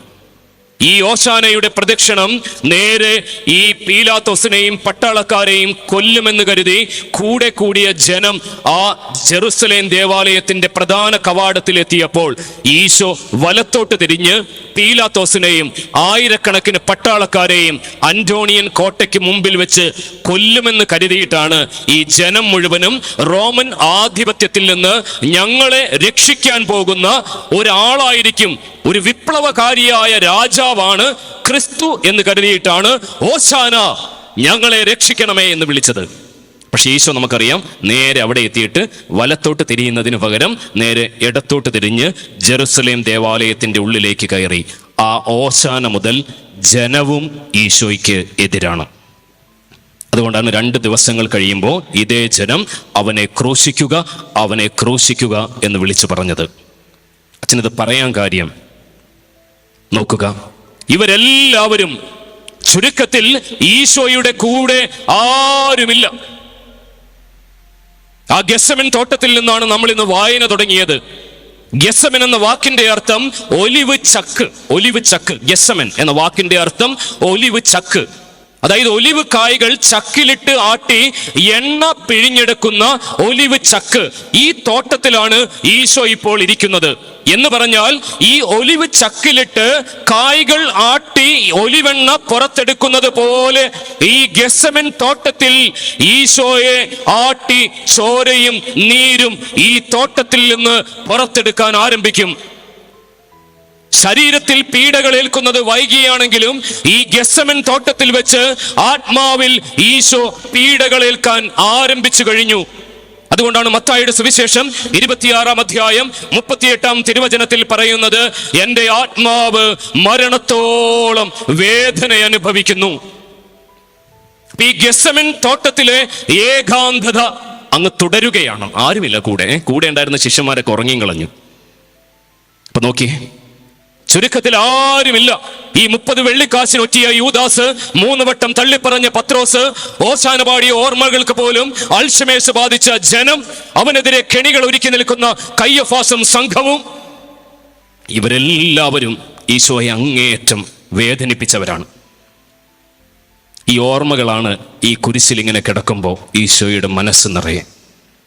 അപ്പോഴാണ് ഈശോ പറയുക, പിതാവേ, ഇവരെല്ലാം എന്നോട് ചെയ്യുന്നതെന്തെന്നും ചെയ്തതെന്തെന്നും ഇവരറിയുന്നില്ല, ഇവരോട് ക്ഷമിക്കണമേ. ഇതൊരു എളുപ്പമുള്ള കാര്യമല്ല. നമ്മൾ ഈ ഈസ്റ്ററിലേക്കുള്ള യാത്ര കംപ്ലീറ്റ് ആകണമെങ്കിൽ ഈ കുരിശിലെ 1-ാമത്തെ വരി കംപ്ലീറ്റ് ആകണം. എന്ന് പറഞ്ഞാൽ ഈ കുരിശിലെ 1-ാമത്തെ വരി കറക്റ്റ് പിടുത്തം കിട്ടിയാലേ ഈസ്റ്റർ ശരിക്കും ആഘോഷിക്കാൻ പറ്റൂ. കാരണം ഈ 1-ാമത്തെ വരി നമ്മൾ ധ്യാനിക്കുമ്പോൾ ഇന്ന് ഈ ദുഃഖവെള്ളിയിൽ പള്ളിയിലിരിക്കുന്ന എല്ലാവരും ചിന്തിക്കേണ്ട വിഷയം വൈരാഗ്യം, വെറുപ്പ്, വിദ്വേഷം. ഞാൻ ഈ ദുഃഖവെള്ളിയിൽ ഈ പള്ളിയിൽ ഇരിക്കുമ്പോൾ, ഈ പീഡാനുഭവ പ്രസംഗം കേട്ടുകൊണ്ടിരിക്കുമ്പോൾ തന്നെ എൻ്റെ ഹൃദയത്തിൽ ആരോടെങ്കിലും ക്ഷമിക്കാൻ ബാക്കിയുണ്ടോ? ഇത് വളരെ പ്രധാനപ്പെട്ട കാര്യമാണ്. എൻ്റെ മനസ്സിൽ ഇപ്പോഴും വിട്ടുപോകാത്തൊരു ചെറിയ സംഭവം. ഒരു സിറ്റിയുടെ അടുത്തുള്ള ഒരു വീട്, അതിൽ അപ്പച്ചൻ മറക്കൂല, അത് 2 മക്കളാണ്, ആൺമക്കൾ. അപ്പോൾ ഇവർക്ക് ഈ സിറ്റിയുടെ അടുത്ത് തന്നെ ഈ നാഷണൽ ഹൈവേയുടെ പണി നടക്കുന്നുണ്ട് ആ സമയത്ത്. അപ്പോൾ അവർക്ക് ഈ ഹൈവേയുടെ കുറച്ചടുത്തായിട്ട് കുറച്ച് പ്ലോട്ട് ഉണ്ട്. അവിടെ നല്ല വില കിട്ടുമല്ലോ ഹൈവേ ഒക്കെ വരുമ്പോഴേക്കും. ഈ ഇളയ മകൻ്റെ കണ്ണ് മുഴുവനും ഈ പ്ലോട്ടിലാണ്. നല്ല വില കൂടാൻ പോയാണ് ആ സ്ഥലത്തിന്. ഇവൻ അപ്പച്ചനെ ആവശ്യത്തിൽ കൂടുതൽ സോപ്പിട്ടൊക്കെ പതപ്പിച്ചു, കാരണം ഇവന് ഇത് എഴുതി കിട്ടണം ഈ സ്ഥലം. പക്ഷെ ഇയാളൊരു നീതിമാനായിരുന്നു. അയാളത് മൂത്ത മകന് തന്നെ, അർഹതപ്പെട്ട മകന് എഴുതി കൊടുത്തു. പക്ഷെ എഴുതി കൊടുത്ത ദിവസം മുതൽ ഇളയ മകൻ്റെ കൂടെയാണ് ഈ അപ്പനിപ്പോൾ താമസിക്കുക. ഈ അപ്പനിപ്പോൾ ഈ ബെഡ്റൂമിലാണ് കിടക്കുന്നത്. ഇവനിങ്ങനെ ഈ ബെഡ്റൂമിൻ്റെ മുമ്പിൽ കൂടിയാണ് ഇങ്ങനെ ഓഫീസിലേക്ക് പോകുന്നത്. പക്ഷേ ആ ആധാരമെഴുത്ത്, അതിൻ്റെ വശങ്ങളൊക്കെ കഴിഞ്ഞ സമയം മുതൽ ഇവൻ ഈ അപ്പനെ നോക്കില്ല. ഈ അപ്പൻ്റെ ബെഡ്റൂമിൽ കയറത്തില്ല, ഭാര്യയെ വിടത്തില്ല, മക്കളെ കേറ്റില്ല. ചുരുക്കത്തിൽ ഈ വീട് ഒരു ജയില് പോലെയായി ഈ മകൻ മാറ്റിക്കളഞ്ഞു. ഈ അപ്പൻ ആവശ്യമുള്ള മരുന്നുകൾ പോലും മേടിച്ചു കൊടുക്കാതെയായി. കുറേ മാസങ്ങളാണ് ഇത്, ആഴ്ചകളൊന്നുമല്ല, കുറേ മാസങ്ങൾ. അപ്പോൾ എപ്പോഴും ഈ മകനിങ്ങനെ ഈ ബെഡ്റൂമിൻ്റെ മുമ്പിലൂടെ ഓഫീസിലേക്ക് പോകുമ്പോൾ ഈ കിടക്കുന്ന അപ്പൻ ഇങ്ങനെ വിളിക്കും, മോനെ മോനെ ഇങ്ങനെ വിളിക്കും. ഇവന് വിളിക്കണേണ്, മോനെ. ഇവൻ തിരിഞ്ഞു നോക്കില്ല. കുറേ നാൾ കഴിഞ്ഞപ്പോൾ ഈ മറൈൻ ഡ്രൈവിൽ ഒരു ബൈബിൾ കൺവെൻഷൻ നടന്നു. എല്ലാ വർഷവും നടക്കുന്ന ഒരു കൺവെൻഷൻ. അതിലേതോ ഒരു പ്രസംഗത്തിൽ ഈ ക്ഷമിക്കുന്നതിൻ്റെ ആവശ്യകതയെക്കുറിച്ച് ഇവനൊന്ന് കേട്ടു. ചില വചനങ്ങൾ ഹൃദയത്തിൽ പൊള്ളലുണ്ടാക്കുമല്ലോ. അങ്ങനെ പൊള്ളലുണ്ടാക്കി. അന്ന് അവൻ ഓഫീസിൽ നിന്ന് വരുമ്പോൾ ഒരു റെസ്റ്റോറൻറ്റിൽ കയറിയിട്ട് ഇവൻ്റെ അപ്പച്ചന് ഇഷ്ടമുള്ള കുറച്ച് ഫുഡൊക്കെ മേടിച്ചു. അതുവരെ ഒരു 6-7 മാസമായിട്ട് ഈ പറഞ്ഞ പരിപാടികളൊന്നുമില്ല. ഇവൻ കാറൊക്കെ എടുത്ത് ഡ്രൈവ് ചെയ്ത് നേരെ വീട്ടിലേക്ക് വണ്ടി ഇങ്ങനെ വളച്ചിങ്ങനെ കയറ്റാൻ പോകുമ്പോഴേക്കും ഈ ഗേറ്റിൻ്റെ മുമ്പിൽ ചെറിയ ചെറിയ ആൾക്കൂട്ടങ്ങൾ. ഇവൻ വരുന്നതിനൊരു 20 മിനിറ്റ് മുമ്പ് അപ്പം മരിച്ചു. ഇയാളൊരു ചെറിയ കുട്ടിയെ പോലെ മുമ്പിലിരുന്ന് കരഞ്ഞിട്ടുണ്ട്. ആ മനുഷ്യനൊക്കെ ഈ ചങ്ക് തകർന്നാണ് കരഞ്ഞത്. അയാൾ പറയണം, അച്ഛാ, എൻ്റെ അപ്പച്ചൻ മരിച്ച ദിവസം ഞാൻ പള്ളിയിൽ പോയിട്ടില്ല. എൻ്റെ അപ്പൻ്റെ 7-ന് പോയിട്ടില്ല, 30-ന് പോയിട്ടില്ല, ആണ്ടിനും പോയിട്ടില്ല. പോകാൻ പറ്റണില്ലച്ചോ. കാരണം ഞാൻ എന്നും അപ്പം മരിച്ചതിന് ശേഷം ഈ ബെഡ്റൂമിന്റെ മുമ്പിലൂടെ ഇങ്ങനെ കടന്നു പോകുമ്പോൾ ഒരു പിൻവിളി, മോനെ. അപ്പോൾ അവിടെ അപ്പച്ചനില്ല, ആ കട്ടില് ഒഴിഞ്ഞിടക്കിയാണ്. പക്ഷെ ആ ഒഴിഞ്ഞു കിടക്കുന്ന കട്ടിലിൽ നിന്നും ചങ്കുലയ്ക്കുന്ന ഒരു പിൻവിളി എല്ലാ ദിവസവും ഓഫീസിലേക്ക് പോകുമ്പോഴും ഓഫീസിൽ നിന്ന് മടങ്ങി വരുമ്പോഴും ഒരു വിളി കേൾക്കുകയാണ്, മോനെ. ഇതൊരു വിളിയാണ് പ്രിയമുള്ളവരെ. അതായത് ചിലരോടൊക്കെ ക്ഷമിച്ചില്ലെങ്കിൽ നമ്മൾ ഈ മരിച്ചതിന് ശേഷം നല്ല സദ്യ നടത്തിയത് കൊണ്ടോ, അപ്പനൊരു കണ്ണടയുടെ ഫ്രെയിം പോലും മാറ്റി ഇട്ട് കൊടുക്കാത്തവർ അപ്പൻ്റെ ഫോട്ടോ ഇങ്ങനെ ഗോൾഡൻ ഫ്രെയിം ഇട്ട് വെച്ച് കൊടുക്കുന്നത് കൊണ്ടോ, പാവം അമ്മയ്ക്ക് ഒരു നല്ല സാരി പോലും മേടിച്ചു കൊടുക്കാത്തവർ ഒരേ ടൈപ്പിലുള്ള സാരിയൊക്കെ കൊടുത്ത് ഓഫർ നടത്തുമ്പോഴോ തെറ്റല്ല. പക്ഷെ ചില കാര്യങ്ങൾ ചെയ്യേണ്ടതുണ്ടായിരുന്നു അതിനു മുമ്പിൽ. ഒത്തിരി പേര് ഈ വൈരാഗ്യം, വിദ്വേഷം, വെറുപ്പ് ഉള്ളിൽ സൂക്ഷിച്ചിരിക്കുകയാണ്. ആധ്യാത്മിക പിതാക്കന്മാര് പറയുക, നമ്മൾ എത്ര കുമ്പസാരിച്ചിട്ടും ഒത്തിരി വ്യക്തികളുടെ ഹൃദയത്തിൽ നിന്നും ഈ വെറുപ്പ് പോണില്ലെങ്കിൽ ഈ വെറുപ്പ് അവസാനിക്കാനുള്ള സൂത്രവാക്യമാണ് ഈ കുരിശിലെ 1-ാമത്തെ വരി. ആധ്യാത്മിക പിതാക്കന്മാര് പറയുന്നത് ഈ പ്രാർത്ഥന, ഇതൊരു പ്രാർത്ഥനയാണ്. കുരിശിലെ 1-ാമത്തെ വചനം വെറുതെ ഒരു വചനമല്ല, ഇതൊരു പ്രാർത്ഥനയാണ്. ഈ പ്രാർത്ഥന ചൊല്ലിയാൽ ഈ വെറുപ്പ് പതിയെ പതിയെ പോകാൻ ആരംഭിക്കും. അത് ചൊല്ലുന്നതിൻ്റെ ഒരു മെത്തേഡ് ഉണ്ട്. ആ മെത്തേഡ് എങ്ങനെയാണ്? പിതാവേ, ഇങ്ങനെ വിളിക്കണം, പിതാവേ ഇവർ. എന്നിട്ട് നമ്മൾ പോസ് ചെയ്യണം, ശ്രദ്ധിച്ച് കേൾക്കണം. പിതാവേ ഇവർ, എന്നിട്ട് നമ്മൾ സൈലന്റ് ആകണം. എന്നിട്ട് നമുക്ക് ഇത്രയും വർഷങ്ങൾ കഴിഞ്ഞിട്ടും, ഞാൻ ഈ ഒരു പോയിന്റ് ഇത്തിരി കൂടുതൽ പറയുള്ളൂ, ഇത്രയും വർഷങ്ങൾ കഴിഞ്ഞിട്ടും ഹൃദയത്തിൽ ഈ വൈരാഗ്യം, വെറുപ്പ്, വിദ്വേഷം, അസൂയ, ഇതൊക്കെ ഈ ബാക്കി കിടക്കുന്ന ചില മുഖങ്ങൾ ABC നമ്മുടെ മനസ്സിലേക്ക് വരുന്നുവെന്ന് വിചാരിക്കുക. എനിക്ക് അവരെ കാണുമ്പോൾ തന്നെ മിണ്ടാൻ തോന്നില്ല. അവർ വന്നു കഴിഞ്ഞാൽ വേറെ വഴി കൂടി പോകും. ഒരു ഫംഗ്ഷന് വെച്ച് അവരെ കണ്ടു കഴിഞ്ഞാൽ അടുത്ത ഡൈനിങ് ടേബിളിൽ പോയിരിക്കും. ഇതൊക്കെ സയൻസ് ആണ്. അവരോടുള്ള വെറുപ്പ്, ഒന്ന് സംസാരിക്കാൻ പോലും തോന്നുന്നില്ല. വെറുപ്പുള്ളി കിടക്കുന്ന വെറുപ്പ്. ഈ വെറുപ്പ് മാറണമെങ്കിൽ ഈശോ പ്രാർത്ഥിച്ച പ്രാർത്ഥന ഒന്ന് ബ്രേക്ക് ഇട്ടിട്ട് പ്രാർത്ഥിക്കണം. നോക്കിയേ, പിതാവേ ഇവർ, എന്നിട്ട് എല്ലാവരും കണ്ണടച്ചു പിടിക്കണം. എന്നിട്ട് എന്നോട് വളരെ, അല്ലെങ്കിൽ എനിക്ക് വളരെ വൈരാഗ്യമുള്ള ചിലർ ABC, അവരുടെ മുഖങ്ങളൊക്കെ മെല്ലെ ഒന്ന് ഓർക്കുക, സൈലന്റ് ആയിട്ട് ഓർക്കുക. അങ്ങനെ ആരെങ്കിലും ഒരാളുണ്ടെങ്കിൽ ഈ വെള്ളിയാഴ്ച ഓർക്കണം, ദുഃഖ വെള്ളിയാഴ്ച ഓർക്കണം. എന്നിട്ട് ബാക്കി ഭാഗം പ്രാർത്ഥിക്കണം. പിതാവേ ഇവർ, സൈലൻസ്, എന്നോട് ചെയ്തതെന്തെന്നും എന്നോട് ചെയ്തുകൊണ്ടിരിക്കുന്നതെന്തെന്നും ഇവർ അറിയുന്നില്ല. പിതാവേ ഇവരോട് ക്ഷമിക്കണമേ. കണ്ടോ, നമ്മളല്ല, നമ്മളുടെ അനുരഞ്ജനം ഒരു കുമ്പസാരം കഴിയുമ്പോൾ കണ്ടീഷണലാണ്. നമ്മൾ കുമ്പസാരിച്ചു കഴിയുമ്പോൾ ഇവരോടുള്ള വെറുപ്പ് പോകില്ല. നമ്മൾ പിന്നെയും ചിന്തിക്കും, എന്നാലും അവൾ എന്നോടിങ്ങനെ ചെയ്തില്ലേ, അങ്ങനെ ചെയ്യാമായിരുന്നോ, ഇതിനവൾ അനുഭവിച്ചുകൊള്ളും, പിന്നീട് ഒരിക്കൽ മനസ്സിലാക്കിക്കൊള്ളും, ഇങ്ങനെയൊക്കെ നമ്മൾ ചിന്തിക്കും. പക്ഷേ ഈ പിതാവിനെ വിളിച്ച് പ്രാർത്ഥിച്ചു കഴിഞ്ഞാൽ ഈ വെറുപ്പ് എളുപ്പത്തിൽ പോകുമെന്നാണ് ആധ്യാത്മിക പിതാക്കന്മാർ പറയുക. അതുകൊണ്ട് ഈശോയുടെ ഈ കുരിശിലെ 7 വരികളിലെ ആദ്യത്തെ വരി, ഇന്ന് ഈ ദുഃഖ വെള്ളിയാഴ്ച പള്ളിയിലിരിക്കുമ്പോ മനസ്സിൽ ആരോടെങ്കിലും, അതൊരു കുടുംബാംഗമാകാം, അപ്പച്ചനാകാം, അമ്മച്ചിയാകാം, ഭാര്യയാകാം, ഭർത്താവാകാം, മക്കളാകാം, ചില റിലേറ്റീവ്സ് ആകാം, ചില അയൽവാസികളാകാം, ഇന്ന് വരെ ഞാൻ ക്ഷമിച്ചിട്ടില്ലെന്ന് 100% ഉറപ്പുണ്ടെങ്കിൽ മനസ്സ് നിറഞ്ഞ് ഇന്നിരുന്ന് പ്രാർത്ഥിക്കുക. ഈ പ്രദർശനത്തിന്റെ സമയമൊക്കെ വരും.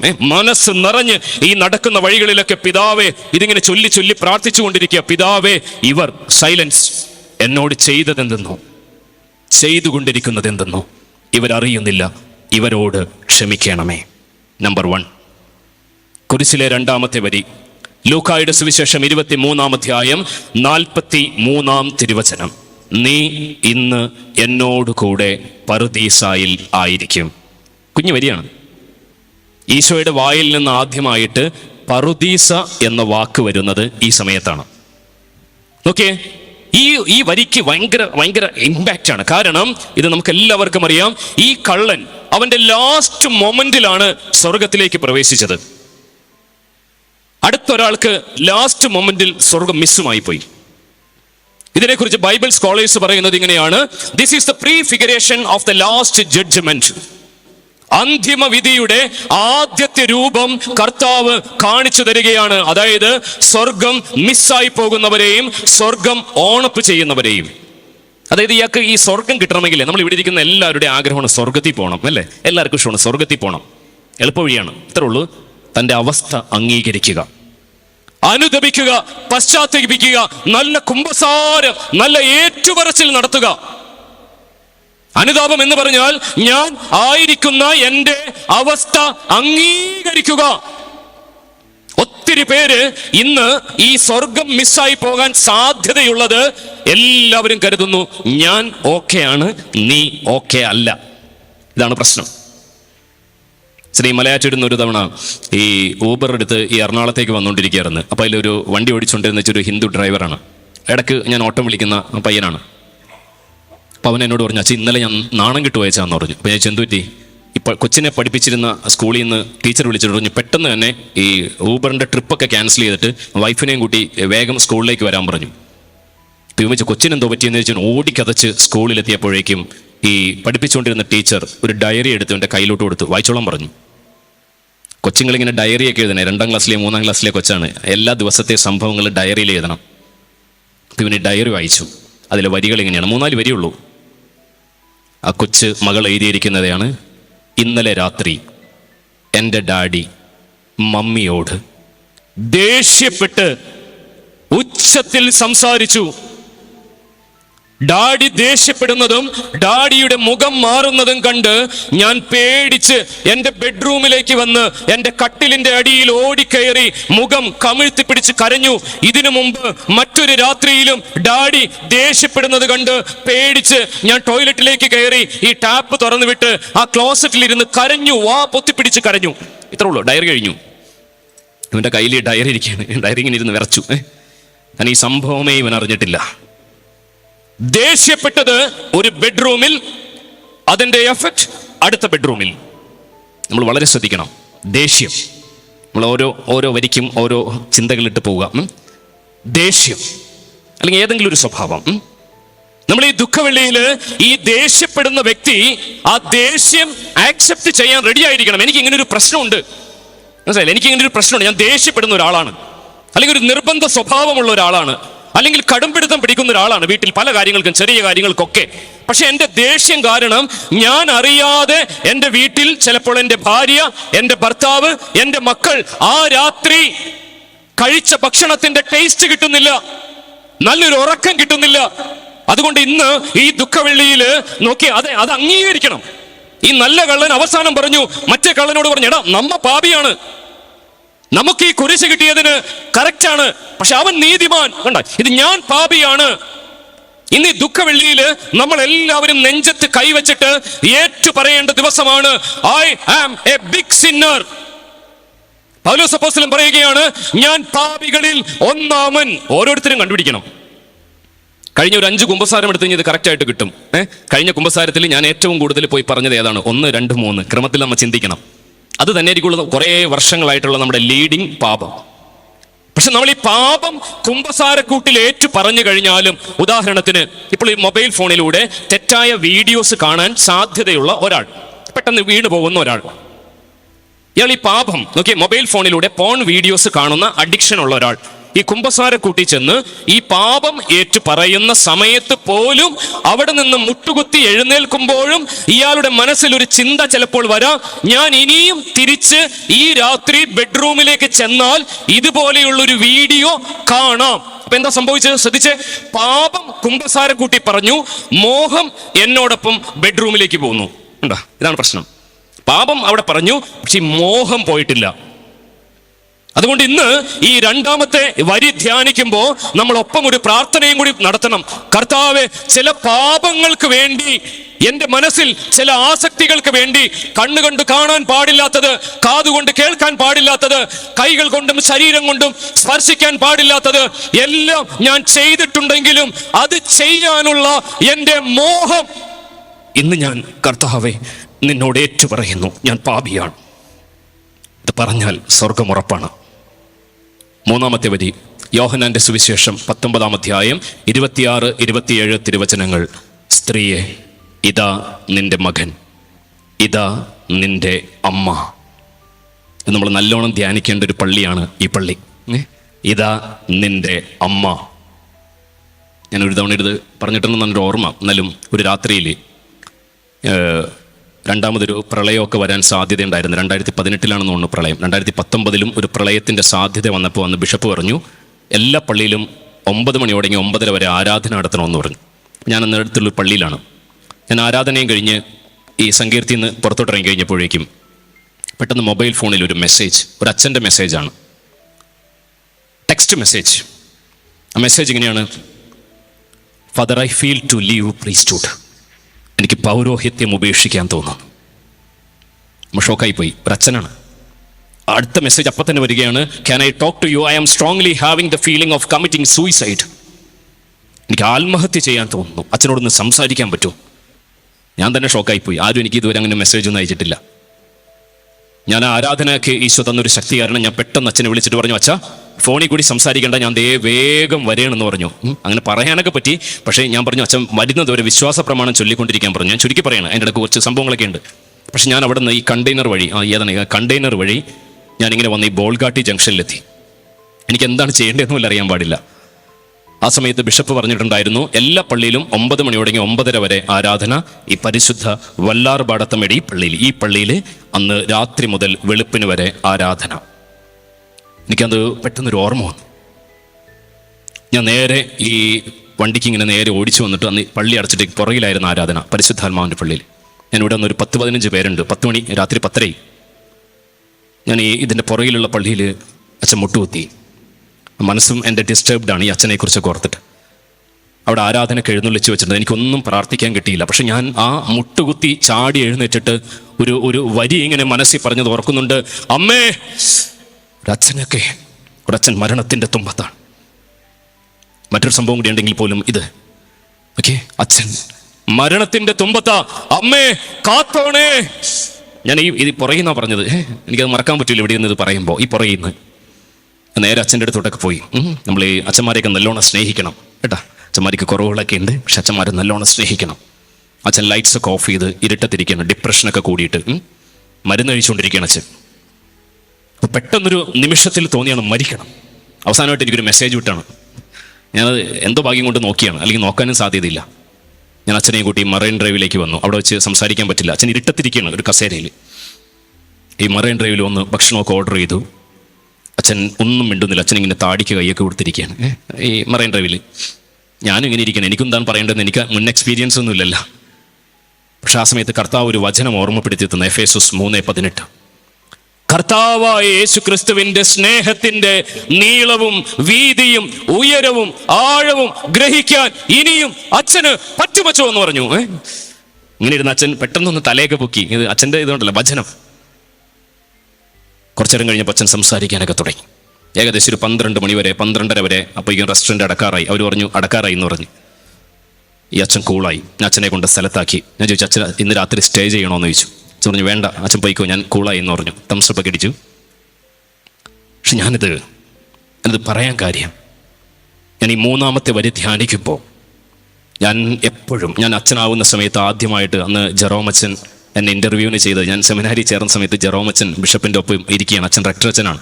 അന്ന് ബിഷപ്പ് ഞാനും അമ്മയും കൂടിയാണ് ഇൻ്റർവ്യൂവിന് വന്നത്. ഞാനൊരു മകനാണ്, അമ്മയ്ക്കും അപ്പനുമായിട്ട്. എൻ്റെ ഡാഡി മരിച്ചുപോയി 2 വയസ്സിൽ. അപ്പം എന്നോട് പിതാവെന്ന് തമാശക്ക് ചോദിച്ചാണ്, ആണും പെണ്ണുമായിട്ട് ഒരെണ്ണമല്ലേ ഉള്ളത്? അമ്മയോട് ചോദിക്കണം, ആണും പെണ്ണുമായിട്ട് ഒരെണ്ണമല്ലേ ഉള്ളത്? ഈ ഒരെണ്ണത്തിന് ദൈവത്തിന് കൊടുത്ത അമ്മയുടെ കാര്യം ആര് നോക്കുമെന്ന് ചോദിച്ചു. അപ്പം എൻ്റെ മമ്മി പറഞ്ഞു, അത് പിതാവേ ദൈവം നോക്കിക്കൊള്ളൂ എന്ന് പറഞ്ഞു. ജെറോമച്ചൻ അടുത്തിരിപ്പുണ്ടെന്ന്. അന്ന് അച്ഛൻ ഇപ്പോഴും അടുത്തുണ്ട്. അന്ന് ദൈവം നോക്കി. അതിനുശേഷം അമ്മ എന്നെ നേരെ കൊണ്ടുവന്നത് ഈ വല്ലാർപാടത്തമ്മയുടെ അടുത്തേക്കാണ്. മമ്മി വന്ന് ഇവിടെ ചൂലെടുത്ത് മുട്ടൊടിച്ചു. എന്നിട്ട് എന്നോട് പറഞ്ഞു മുട്ടുകുത്താൻ പറഞ്ഞു. ഞാൻ ആദ്യമായിട്ടാണ് ഈ വല്ലാർപാടവും എറണാകുളമൊക്കെ കാണുന്നത്. എന്നിട്ട് എന്നോട് പറഞ്ഞു മുട്ടുകുത്തിക്കോളാൻ പറഞ്ഞു. മുട്ടുകുത്തി. എന്നിട്ട് എന്നോട് പറഞ്ഞു അവിടെ നിങ്ങളുടെ ഇഴഞ്ഞോളാൻ പറഞ്ഞു. എന്നിട്ട് ഞാനും മമ്മിയും കൂടി ഈ ഇഴഞ്ഞ് ഈ വല്ലാർപാടത്തമ്മയുടെ അടുത്ത് വന്നു. ഞാൻ ഇന്നിവിടെ നിൽക്കുമ്പോൾ ഞാനിത് ഓർക്കാൻ കാര്യം, അച്ഛനൊക്കെ ഇന്നിവിടെ നിൽക്കുന്നുണ്ടെങ്കിൽ അച്ഛനൊക്കെ എന്നെ ഒത്തിരി സഹായിച്ചിട്ടുണ്ട്. ജെറോ അച്ഛനൊക്കെ.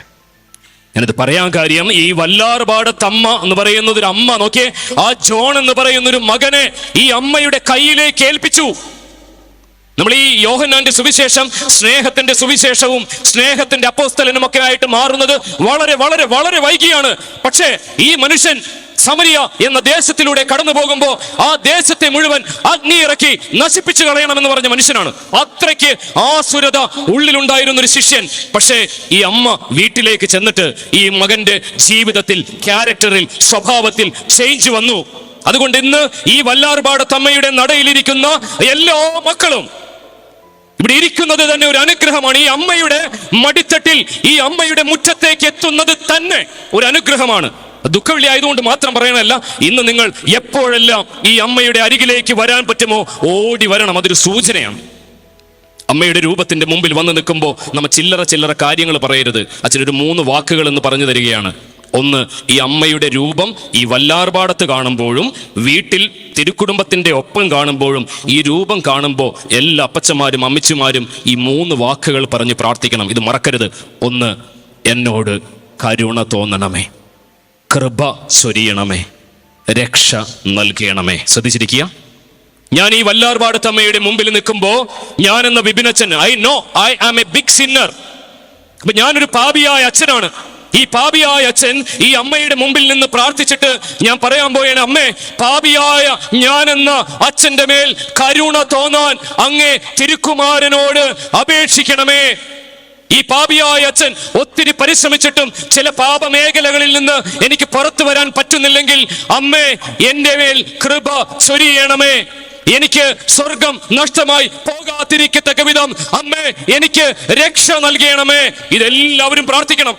നമ്മുടെ വീട്ടുകാര്യം, ജോലിക്കാര്യം, ബിസിനസിന്റെ കാര്യം, വിദേശത്തേക്ക് പോകാനുള്ള കാര്യം, ആ ചില്ലറ കാര്യങ്ങൾ പറയാതെ മൊത്തത്തിൽ ഒരു അമ്മയുടെ പടം കാണുമ്പോൾ, ഒരു അമ്മയുടെ രൂപം കാണുമ്പോൾ നമ്മൾ ചൊല്ലേണ്ടത്, എനിക്ക് വേണ്ടി, എൻ്റെ ഭർത്താവിന് വേണ്ടി, എൻ്റെ മക്കൾക്ക് വേണ്ടി, എൻ്റെ സഹോദരന് വേണ്ടി, അവർ ഏതെങ്കിലും തരത്തിൽ തെറ്റായ ഒരു ബന്ധത്തിൽ പോയിക്കൊണ്ടിരിക്കുകയാണെങ്കിൽ പ്രാർത്ഥിക്കണം, അമ്മേ, എൻ്റെ ഭർത്താവിനോട്, എൻ്റെ ഭാര്യയോട്, എൻ്റെ മക്കളോട് കരുണ തോന്നണമേ, കൃപ ചൊരിയണമേ, അവർക്ക് രക്ഷ നൽകണമേ. ഇതിനു വേണ്ടി അമ്മയെ വിളിച്ച് നമ്മൾ പ്രാർത്ഥിക്കണം. കാരണം കുരിശിന്റെ വഴിയിലെ 7 വരികൾക്കിടയിലെ ആത്മബന്ധത്തിന്റെ വരിയാണിത്. അമ്മയെ വിടരുത്. കുരിശിലെ 4ാമത്തെ വരി, മത്തായിയുടെ സുവിശേഷം 27-ാം അധ്യായം 46-ാം തിരുവചനം, ഏലി ഏലി ലാമ സബക്താനി. എന്റെ ദൈവമേ, എന്റെ ദൈവമേ, എന്തുകൊണ്ട് അങ്ങനെ ഉപേക്ഷിച്ചു? നമ്മൾ വളരെ സീരിയസ് ആയിട്ട് ചിന്തിക്കേണ്ട ഒരു വരിയാണ്. കാരണം ഇത് ഒത്തിരി മനുഷ്യരുടെ സങ്കടങ്ങൾക്കുള്ള ഉത്തരമാണ്. സഹനം, രോഗം. എൻ്റെ ജീവിതത്തിൽ ഈ രോഗങ്ങൾ വന്നിട്ട് എന്തുകൊണ്ട് പോകുന്നില്ല? എന്തുകൊണ്ട് എൻ്റെ ജീവിതത്തിൽ ഒന്നിന് പിറകെ ഒന്നായിട്ട് കൂനിന്മേൽ കുരു പോലെ പല സഹനങ്ങൾ വന്നുകൊണ്ടിരിക്കുന്നു? ഇത് ഈശോ ഈ കുരിശിൽ കിടന്ന് നിലവിളിക്കുമ്പോ ഈശോയുടെ വേദന കൊണ്ടുള്ള നിലവിളിയല്ല. ഈശോ ഒരു രാജാവിനെ പോലെയാണ് ഈ കുരിശിലേക്ക് കയറിയത്. ഇതൊരു പാപിയുടെ നിലവിളിയാണ്. ഇത് 22-ാം സങ്കീർത്തനത്തിന്റെ ആദ്യ പകുതിയാണ്. ഈ സങ്കീർത്തനത്തിന്റെ തലക്കെട്ട് പ്രകാരമാണ് പരിക്തത്തിന്റെ രോധനവും പ്രത്യാശയും. ഇതാണ് സെക്കൻഡ്, പ്രത്യാശ. ആദ്യത്തെ പാർട്ടാണ് പരിക്തത്തിന്റെ രോധനം. ഈശോ നമ്മുടെ വിപിനച്ചന്റെ, നമ്മുടെ എല്ലാവരുടെയും പാപങ്ങൾക്ക് വേണ്ടി കുരിശിലേറ്റപ്പെട്ടപ്പോ ഇതൊരു പാപിയുടെ നിലവിളി. നിങ്ങൾ ശ്രദ്ധിച്ച് ആ വാക്ക് പഠിച്ചാൽ മനസ്സിലാവും. കാരണം ഈശോയുടെ തുടക്കം മുതൽ അവസാനം വരെ ഈശോ ഉപയോഗിച്ചിരുന്ന വാക്ക് ദൈവമേ എന്ന് അല്ല, പിതാവേ, ആഭാ, ആഭാ. ഈശോയുടെ അധരങ്ങളിൽ നിന്ന് പുറത്തു വന്ന വാക്കുകളെ കുറിച്ച് ഗവേഷണം നടത്തിയിട്ടുള്ള ബൈബിൾ സ്കോളേഴ്സ് പറയുക, ഈശോയുടെ അധരങ്ങളിൽ നിന്ന് ഏറ്റവും കൂടുതൽ തവണ പുറത്തോട്ട് വന്ന വാക്ക് അബ്ബാ, പിതാവേ. ഓർക്കുന്നില്ലേ, 12 വയസ്സിൽ ഈ മറിയവും ജോസഫും കൂടി അന്വേഷിച്ച് ചെന്നപ്പോ ഈശോ ആദ്യമായി പറഞ്ഞു, ഞാൻ എൻ്റെ പിതാവിന്റെ കാര്യങ്ങളിൽ വ്യാപൃതനാകേണ്ടതാണെന്ന്. അമ്മേ, അറിയില്ലേ? ഇന്ന് കുരിശിലും പ്രതിവചന സങ്കീർത്തനത്തിലും എല്ലാം നമ്മൾ കേട്ടു, പിതാവേ, അങ്ങയുടെ കരങ്ങളിലേക്ക് എൻ്റെ ആത്മാവിനെ സമർപ്പിക്കുന്നു. കണ്ട, പിതാവേ. ഇവിടെ നോക്കിയേ, ദൈവമേ. ഇതൊരു പാപിയുടെ നിലവിളിയാണ്. അവൻ പാപിക്ക് വേണ്ടി സഹനങ്ങൾ ഏറ്റെടുക്കുകയാണ്. നമ്മുടെ എല്ലാവരുടെയും ജീവിതത്തിൽ സഹനങ്ങൾ വരും പ്രിയമുള്ളവരെ. ഒത്തിരി പേരുടെ സങ്കടമാണ്, എൻ്റെ രോഗങ്ങൾ മാറുന്നില്ല, എൻ്റെ സഹനങ്ങൾ മാറുന്നില്ല, എൻ്റെ മനപ്രയാസങ്ങൾ മാറുന്നില്ല, ഇതൊക്കെ എന്ന് തീരും? അച്ഛൻ പണ്ട് സെമിനാരിയിൽ മാംഗ്ലൂർ പഠിച്ചുകൊണ്ടിരുന്നപ്പോൾ ഈ കണ്ണൂരുള്ള ഒരു സ്ഥലത്ത് ഒരു പള്ളിയിൽ മിനിസ്ട്രിക്ക് പോയിരുന്നു. അവിടെ ഒരു കോൺവെന്റിലായിരുന്നു ഭക്ഷണം. ഉച്ചയ്ക്ക് ഭക്ഷണം കഴിക്കാൻ പോകുമ്പോൾ 2-3 ആഴ്ച കഴിഞ്ഞു, ഞായറാഴ്ചകൾ കഴിഞ്ഞു. അപ്പോൾ അവിടുത്തെ സുപ്പീരിയർ സിസ്റ്റർ അച്ഛനോട് പറഞ്ഞു, ഞാൻ അച്ഛനായിട്ടില്ല, ഡീക്കനാണ്, എന്നോട് പറഞ്ഞു ഞങ്ങളൊരു സിസ്റ്ററിനെ പരിചയപ്പെടുത്താമെന്ന് പറഞ്ഞു. അപ്പോൾ ഞാൻ വിചാരിച്ചു ഈ കോൺവെന്റിൽ എല്ലാ സിസ്റ്റേഴ്സിനെയും ഞാൻ കണ്ടതാണല്ലോ എന്ന് വിചാരിച്ചു. അപ്പോൾ എന്നെ കാണിക്കാനായിട്ടൊരു അകത്തെ മുറിയിലേക്ക് കയറ്റി. അപ്പോൾ ഒരു സിസ്റ്ററിനെ കിടത്തിയിരിക്കുകയാണ്, ബെഡ്ഷീറ്റ് ഇട്ട് പുതപ്പിച്ച്, കഴുത്ത് വരെ ബെഡ്ഷീറ്റാണ്. അപ്പം ഞാൻ വിചാരിച്ചു സിസ്റ്റർ വല്ല പനിയൊക്കെ ആയിരിക്കും, കുളിരൊക്കെ വന്നിട്ട് ബെഡ്ഷീറ്റ് ഇട്ട് മൂടിയേക്കണേന്ന് വിചാരിച്ചു. അതല്ല, ഈ ബെഡ്ഷീറ്റ് ഇങ്ങനെ മാറ്റിയപ്പോൾ നമുക്ക് ഏറ്റവും ക്ഷീണിച്ച ഒരാളുടെ കൈത്തണ്ട എങ്ങനെ ഇരിക്കുമെന്ന് നമുക്ക് ഇമാജിൻ ചെയ്യാം. പക്ഷെ ഇത് കൈത്തണ്ടെന്ന് പറയാനായിട്ടില്ല. ഈ രണ്ട് ചുള്ളിക്കമ്പുകൾ എടുത്തിങ്ങനെ ചേർത്ത് വെച്ചിരിക്കുന്നത് പോലെ അത്രയ്ക്ക് അസ്ഥികൾ പൊടിഞ്ഞു പോണ രോഗമാണ്. പക്ഷെ ഞാൻ ഈ ആദ്യമായിട്ട് ഈ സിസ്റ്ററിൻ്റെ മുറിയിലേക്ക് കയറിയപ്പോഴും ഈ സിസ്റ്റർ ചിരിച്ച് കിടക്കുകയാണ്. ഭയങ്കര കോമഡികളൊക്കെ പറയുന്ന സിസ്റ്ററാണ്. ഈ സിസ്റ്റർ എന്നോട് പറയണേ, ഞാനിപ്പോൾ 2 കാര്യങ്ങളിൽ ഗവേഷണം നടത്തിക്കൊണ്ടിരിക്കുകയാണ്. ആരും അനങ്ങാൻ പറ്റൂല കേട്ടോ. ഞാൻ ചോദിച്ചു എന്താണ് ഗവേഷണം? ഈ ഫാനിൽ ഏത് സൈഡിൽ നിന്നാണ് മാറാല സ്റ്റാർട്ട് ചെയ്യുന്നത്, അല്ലെങ്കിൽ ഈ സീലിങ്ങിൽ എവിടെ നിന്നാണ് മാറാമ്പല് തുടങ്ങുന്നത്. കാരണം ഈ സിസ്റ്റർ ഇങ്ങനെ കിടക്കാൻ പറ്റുള്ളൂ, തിരിയാൻ പറ്റില്ല. ഈ സിസ്റ്റർ ആകെ കാണാൻ പറ്റുന്നത് ഈ ഫാനും ഈ സീലിങ്ങുമാണ്. ഞാൻ എൻ്റെ ആ ഡീക്കൻ മിനിസ്ട്രി കഴിഞ്ഞ അവസാനത്തെ സൺഡേ വരെ വിചാരിച്ചു ഈ സിസ്റ്റർ എന്നോട് ഇന്നെങ്കിലും പറയും, എനിക്കിത്തിരി വേദനയാണ് മോനെ, ബ്രദറെ പ്രാർത്ഥിക്കണം. നോ, അവസാനത്തെ ഞായറാഴ്ച വരെ ഈ സിസ്റ്റർ പറഞ്ഞില്ല. അവസാനത്തെ ഞായറാഴ്ച വരെ ചിരിച്ച് തമാശകൾ പറഞ്ഞ് യാത്രയാക്കി. ഒരു 2 വർഷം മുമ്പ് അച്ഛന് ഒരു ദൈവാനുഗ്രഹം കൊണ്ട് വിദേശത്ത് ഒരു ധ്യാനം നടത്താൻ ഒരു ചാൻസ് കിട്ടി, ഇംഗ്ലണ്ടിൽ. അപ്പം ബിഷപ്പ് പറഞ്ഞ് 3 മാസം കഴിഞ്ഞതിൻ്റെ മുമ്പത്തെ നോമ്പ് കാലത്തിൽ ഒരു 3 മാസം ലണ്ടൻ റിട്രീറ്റാണ്. പിതാവ് പൊയ്ക്കോളം പറഞ്ഞു. അതിൻ്റെ എല്ലാ പേപ്പർ വർക്കുകളൊക്കെ നടത്തി. അപ്പോൾ എനിക്ക് ഇംഗ്ലണ്ടിൽ ഇഷ്ടമുള്ളൊരു സ്ഥലം ഉണ്ടായി, ലണ്ടൻ ബ്രിഡ്ജ്. അപ്പോൾ ഞാൻ ഇടയ്ക്കിടയ്ക്ക് ഗൂഗിളിൽ കയറി സെർച്ച് ചെയ്യും. നമ്മൾ ഇതുവരെ ജീവിതത്തിൽ എറണാകുളം വിട്ട് പോകാത്ത കാരണം ഈ ലണ്ടൻ ബ്രിഡ്ജ് കാണാനുള്ളൊരു താല്പര്യം കൊണ്ട് ഇടയ്ക്കിടയ്ക്ക് ഗൂഗിളിൽ കയറി നോക്കും. എനിക്ക് ഭയങ്കര ഇഷ്ടമുള്ളൊരു സ്ഥലമാണ് പണ്ട് തുടങ്ങി. അപ്പോൾ അവിടുത്തെ ബിഷപ്പുമായിട്ട് സൂം മീറ്റിംഗ് കഴിഞ്ഞു. അപ്പോൾ ബിഷപ്പ് പറഞ്ഞു ഈ 4 അച്ഛന്മാരാണ് കേരളത്തിൽ നിന്ന് പോകുന്നത്. അപ്പോൾ ബിഷപ്പ് പറഞ്ഞു എന്നോട് പറയാണ്, അച്ഛനുള്ള സ്ഥലങ്ങൾ ഈ ലണ്ടൻ ബ്രിഡ്ജിൻ്റെ അടുത്തുള്ള സ്ഥലങ്ങളാണ്, 10 പള്ളികൾ. ഞാൻ ആഗ്രഹിച്ചതും ബിഷപ്പ് പറഞ്ഞതും ഒരേ സ്പോട്ട്. അപ്പോൾ ഞാൻ പിന്നെ ഈ ലണ്ടൻ ബ്രിഡ്ജൊക്കെയാണ് ഇടക്കിടക്ക് ചിന്തിക്കണത്. നമ്മൾ അല്പന്മാരൊക്കെ ആയതായിരുന്നു ഇടക്കിടക്ക് ചിന്തി. അങ്ങനെ ഞാൻ ഒരു ദിവസം വരാപ്പുഴ ബ്രിഡ്ജിൽ കൂടി ബൈക്ക് ഓടിച്ച് വരികയാണ്. ഞാൻ വരാപ്പുഴ ബ്രിഡ്ജിൽ കൂടി ബൈക്ക് ഓടിച്ച് ഒരു പള്ളിയിൽ ധ്യാനത്തിന് പോണ വഴിക്ക് ഒരു വല്യമ്മ വട്ടം ചാടി, എൻ്റെ ബൈക്കിൻ്റെ വട്ടം ചാടി വന്ന് ബുള്ളറ്റാണ്. അപ്പോൾ ഈ വല്യമ്മയുടെ മേത്ത് ഇടിക്കുമല്ലോ എന്ന് വിചാരിച്ചിട്ട് ഞാൻ പെട്ടെന്ന് വല്യമ്മയുടെ മേത്ത് കൊള്ളിക്കാതിരിക്കാൻ വേണ്ടി ബുള്ളറ്റ് ഇങ്ങനെ പെട്ടെന്ന് ഇങ്ങനെ വെട്ടിച്ചു. മറ്റ് ബൈക്കുകൾ പോലെ വെട്ടിക്കിട്ടൂലല്ലോ. ഇതങ്ങ് വെട്ടിയതും ഞാൻ തെറിച്ചുപോയി. ഞാൻ തിരിഞ്ഞു നോക്കിയപ്പോൾ ഈ വല്യമ്മയുടെ അടുത്ത് ഭയങ്കര ആൾക്കൂട്ടം. വരാപ്പുഴ പാലം, തിങ്കളാഴ്ച ദിവസം രാവിലെ 8:30 മണി സമയം. എൻ്റെ ചങ്ക് തകർന്നുപോയി. കാരണം എല്ലാവരും കൂടി ഓടിയിട്ട് ഈ വല്യമ്മേനെ ഇങ്ങനെ നോക്കിയാണ്. ഞാൻ ഈ കിടന്നിങ്ങനെ ആ വല്യമ്മേനെ നോക്കിക്കൊണ്ടിരിക്കുകയാണ്. പക്ഷെ വല്യമ്മ അപ്പം തന്നെ എണീറ്റിട്ട് ഇങ്ങനെ പൊടിയൊക്കെ തട്ടി ഭയങ്കര കൂളായിട്ട് എണീറ്റ് അങ്ങോട്ട് നിന്നു. അപ്പോൾ എനിക്കൊരു ആശ്വാസമായി. അപ്പോൾ വല്യമ്മേനെ പൊക്കാൻ പോയ ചേട്ടന്മാരെല്ലാം കൂടി പറയാണ്, ദേ അവിടെ ഒരാൾ കിടപ്പുണ്ടെന്ന് പറഞ്ഞു. എന്നെയാണ്. കാരണം ഞാൻ കംപ്ലീറ്റ് ബ്ലഡിൽ കിടക്കുകയാണ്. ഞാൻ എൻ്റെ അവസ്ഥ ചിന്തിച്ചിട്ടേ ഇല്ല. എന്നെ എടുക്കാൻ പോലും പറ്റൂല. എൻ്റെ കാൽമുട്ട് കംപ്ലീറ്റ് എല്ലാ ലിഗ്മെൻസും തകർന്നു പോയി. എൻ്റെ കാൽമുട്ടിൻ്റെ ഉള്ളിൽ മെനിസ്കസ് ടെയർ കംപ്ലീറ്റ് വന്നിട്ട് എല്ലാം തകർന്നു. നിങ്ങൾ ചിന്തിക്കണം, ലണ്ടൻ ബ്രിഡ്ജ് സ്വപ്നം കണ്ടിരുന്ന ഒരച്ഛനിപ്പോൾ വരാപ്പുഴ ബ്രിഡ്ജിൽ കിടക്കുകയാണ്. അന്ന് എന്നെ സീരിയസ് ആയിട്ടുള്ള സർജറി നടത്തി. എന്നിട്ട് എന്നെ കൊണ്ടുവന്ന് മലയാറ്റൂർ ഞാനിപ്പോൾ താമസിക്കുന്ന സ്ഥലത്തൊരു മുറി കിടത്തി. ആ മുറി കിടക്കുമ്പോൾ എനിക്കാകെ കാണാൻ പറ്റുന്നത് ഈ ഫാനും ഈ സീലിങ്ങും. അതെനിക്ക് തിരിയാൻ പറ്റൂല. എൻ്റെ കാലെടുത്ത് മാറ്റണമെങ്കിൽ വേറെ ചേട്ടന്മാരും തന്നെ നോക്കി ശ്രദ്ധിച്ച നിങ്ങൾ. എനിക്ക് ഇങ്ങനെ മാത്രമേ കാണാൻ പറ്റുള്ളൂ. ഞാൻ ശരിക്കും വിഷമിച്ചൊക്കെ പോകേണ്ടതായിരുന്നു. പക്ഷെ കർത്താവ് ഒരു 10-15 വർഷം മുമ്പ് ഈ ഫാനും ഈ സീലിങ്ങും കണ്ടു കിടന്ന, സഹിച്ച് ചിരിച്ചു കിടന്ന ഒരു സിസ്റ്ററിനെ എൻ്റെ മനസ്സിൽ മുൻകൂട്ടി തന്നു. അച്ഛനിത് പറയാൻ കാര്യം, നമ്മുടെ എല്ലാവരുടെയും ജീവിതത്തിൽ എല്ലാവർക്കും ഒത്തിരി ആഗ്രഹങ്ങളുണ്ട്. ഒത്തിരി രോഗങ്ങൾ വരുമ്പോൾ ഇത് സൗഖ്യപ്പെടണമെന്ന് ആഗ്രഹമുണ്ട്. പക്ഷെ പ്രിയമുള്ളവരെ തിരിച്ചറിയുക, ഈശോയുടെ ജീവിത കാലഘട്ടത്തിൽ ഈശോ കണ്ടുമുട്ടിയ എല്ലാ രോഗികളെയും സൗഖ്യപ്പെടുത്തിയിട്ടില്ല. ഉദാഹരണം, സുന്ദര കവാടത്തിലേക്ക് പത്രോസ് കടന്നുപോയപ്പോ ജന്മനാ മുടന്തനായ ഒരു രോഗി അവിടെ ഇരിപ്പുണ്ടായിരുന്നു. പത്രോസ് സുഖപ്പെടുത്തി. ആ ദിവസം 2000 പേര് വിശ്വാസത്തിലേക്ക് പങ്കുചേർന്നു. ഇനി ശ്രദ്ധിച്ചു കേൾക്കുക, ഇതേ രോഗി ഈശോ ഈ ജെറുസലേം ദേവാലയത്തിലേക്ക് നടന്നുപോയ അത്രയും വർഷങ്ങൾ അവിടെ തന്നെ കിടപ്പുണ്ടായിരുന്നു. ഈശോ സുഖപ്പെടുത്തിയിട്ടില്ല. എന്ന് പറഞ്ഞാൽ ഈശോ ഈ സൗഖ്യം വൈകിപ്പിച്ചു. കാരണം ആ വൈകിയാൽ, പത്രോസ് ഈ മനുഷ്യനെ സൗഖ്യപ്പെടുത്തിയാൽ, ആ സമയത്ത് വിശ്വാസത്തിലേക്ക് 2000 പേർ കൂടി ഭാവിയിൽ ചേരുമെന്നുള്ള മുൻകാല ധാരണ ക്രിസ്തുവിന്റെ മനസ്സിലുണ്ട്. അച്ഛനിത് പറയാൻ കാര്യം, നമ്മുടെ ജീവിതത്തിൽ ചില രോഗങ്ങൾ വരുമ്പോൾ മാറണമെന്ന് ഒരു നിശ്ചയവുമില്ല, ഒരു ഉറപ്പുമില്ല. ഈ സമയത്ത് നമ്മൾ എന്ത് ചെയ്യും? നമ്മളെല്ലാ ഡോക്ടേഴ്സിനെയും കണ്ടു, നല്ല ഡോക്ടേഴ്സിനെ കണ്ടു. അവസാനം ഡോക്ടർ പറഞ്ഞു ഇനി സോൾവ് ചെയ്യപ്പെടില്ല, ഇത് ഭേദമാകില്ല. അങ്ങനെ ഒരു സിറ്റുവേഷൻ എത്തി. നമ്മൾ എന്ത് ചെയ്യും? 5 വാക്കുകൾ മനസ്സിൽ സൂക്ഷിക്കുക. നമ്മുടെ ജീവിതത്തിൽ മാറാത്ത ചില രോഗങ്ങള്, വിട്ടുപോകാത്ത ചില സഹനങ്ങള്, മാറിപ്പോകാത്ത ചില മനപ്രയാസങ്ങള് ഒന്നിനു പുറകെ വന്നുകൊണ്ടിരിക്കുന്നു. ഇത് മാറുന്നില്ല. എന്ത് ചെയ്യും അപ്പച്ച? എന്ത് ചെയ്യും അമ്മച്ചി? അത് നമ്മൾ ഇങ്ങനെ 5 വാക്കുകൾ പറഞ്ഞ് പ്രാർത്ഥിക്കണം. ഒന്ന്, ഈ രോഗം ഒന്നുകിൽ എന്റെ വിശുദ്ധീകരണത്തിന് വേണ്ടിയാകാം, എന്റെ കുടുംബത്തിലോ കൂട്ടായ്മയിലോ എന്റെ നിയോഗങ്ങൾക്കോ വേണ്ടിയുള്ള വിശുദ്ധീകരണത്തിന് വേണ്ടിയാകാം, എന്റെ പാപങ്ങളിൽ നിന്നുള്ള മോചനത്തിന് വേണ്ടിയാകാം. 4, എനിക്ക് സ്വർഗം നഷ്ടമായി പോകാതിരിക്കാൻ വേണ്ടിയാകാം. 5, മരണം വരെ ദൈവബന്ധിതമായ ഒരു ജീവിതം ഞാൻ നയിക്കുന്നതിന് വേണ്ടിയാകാം. അതുകൊണ്ട് നിങ്ങളുടെ രോഗം കൊണ്ട് ഒരു രക്ഷയുണ്ട്.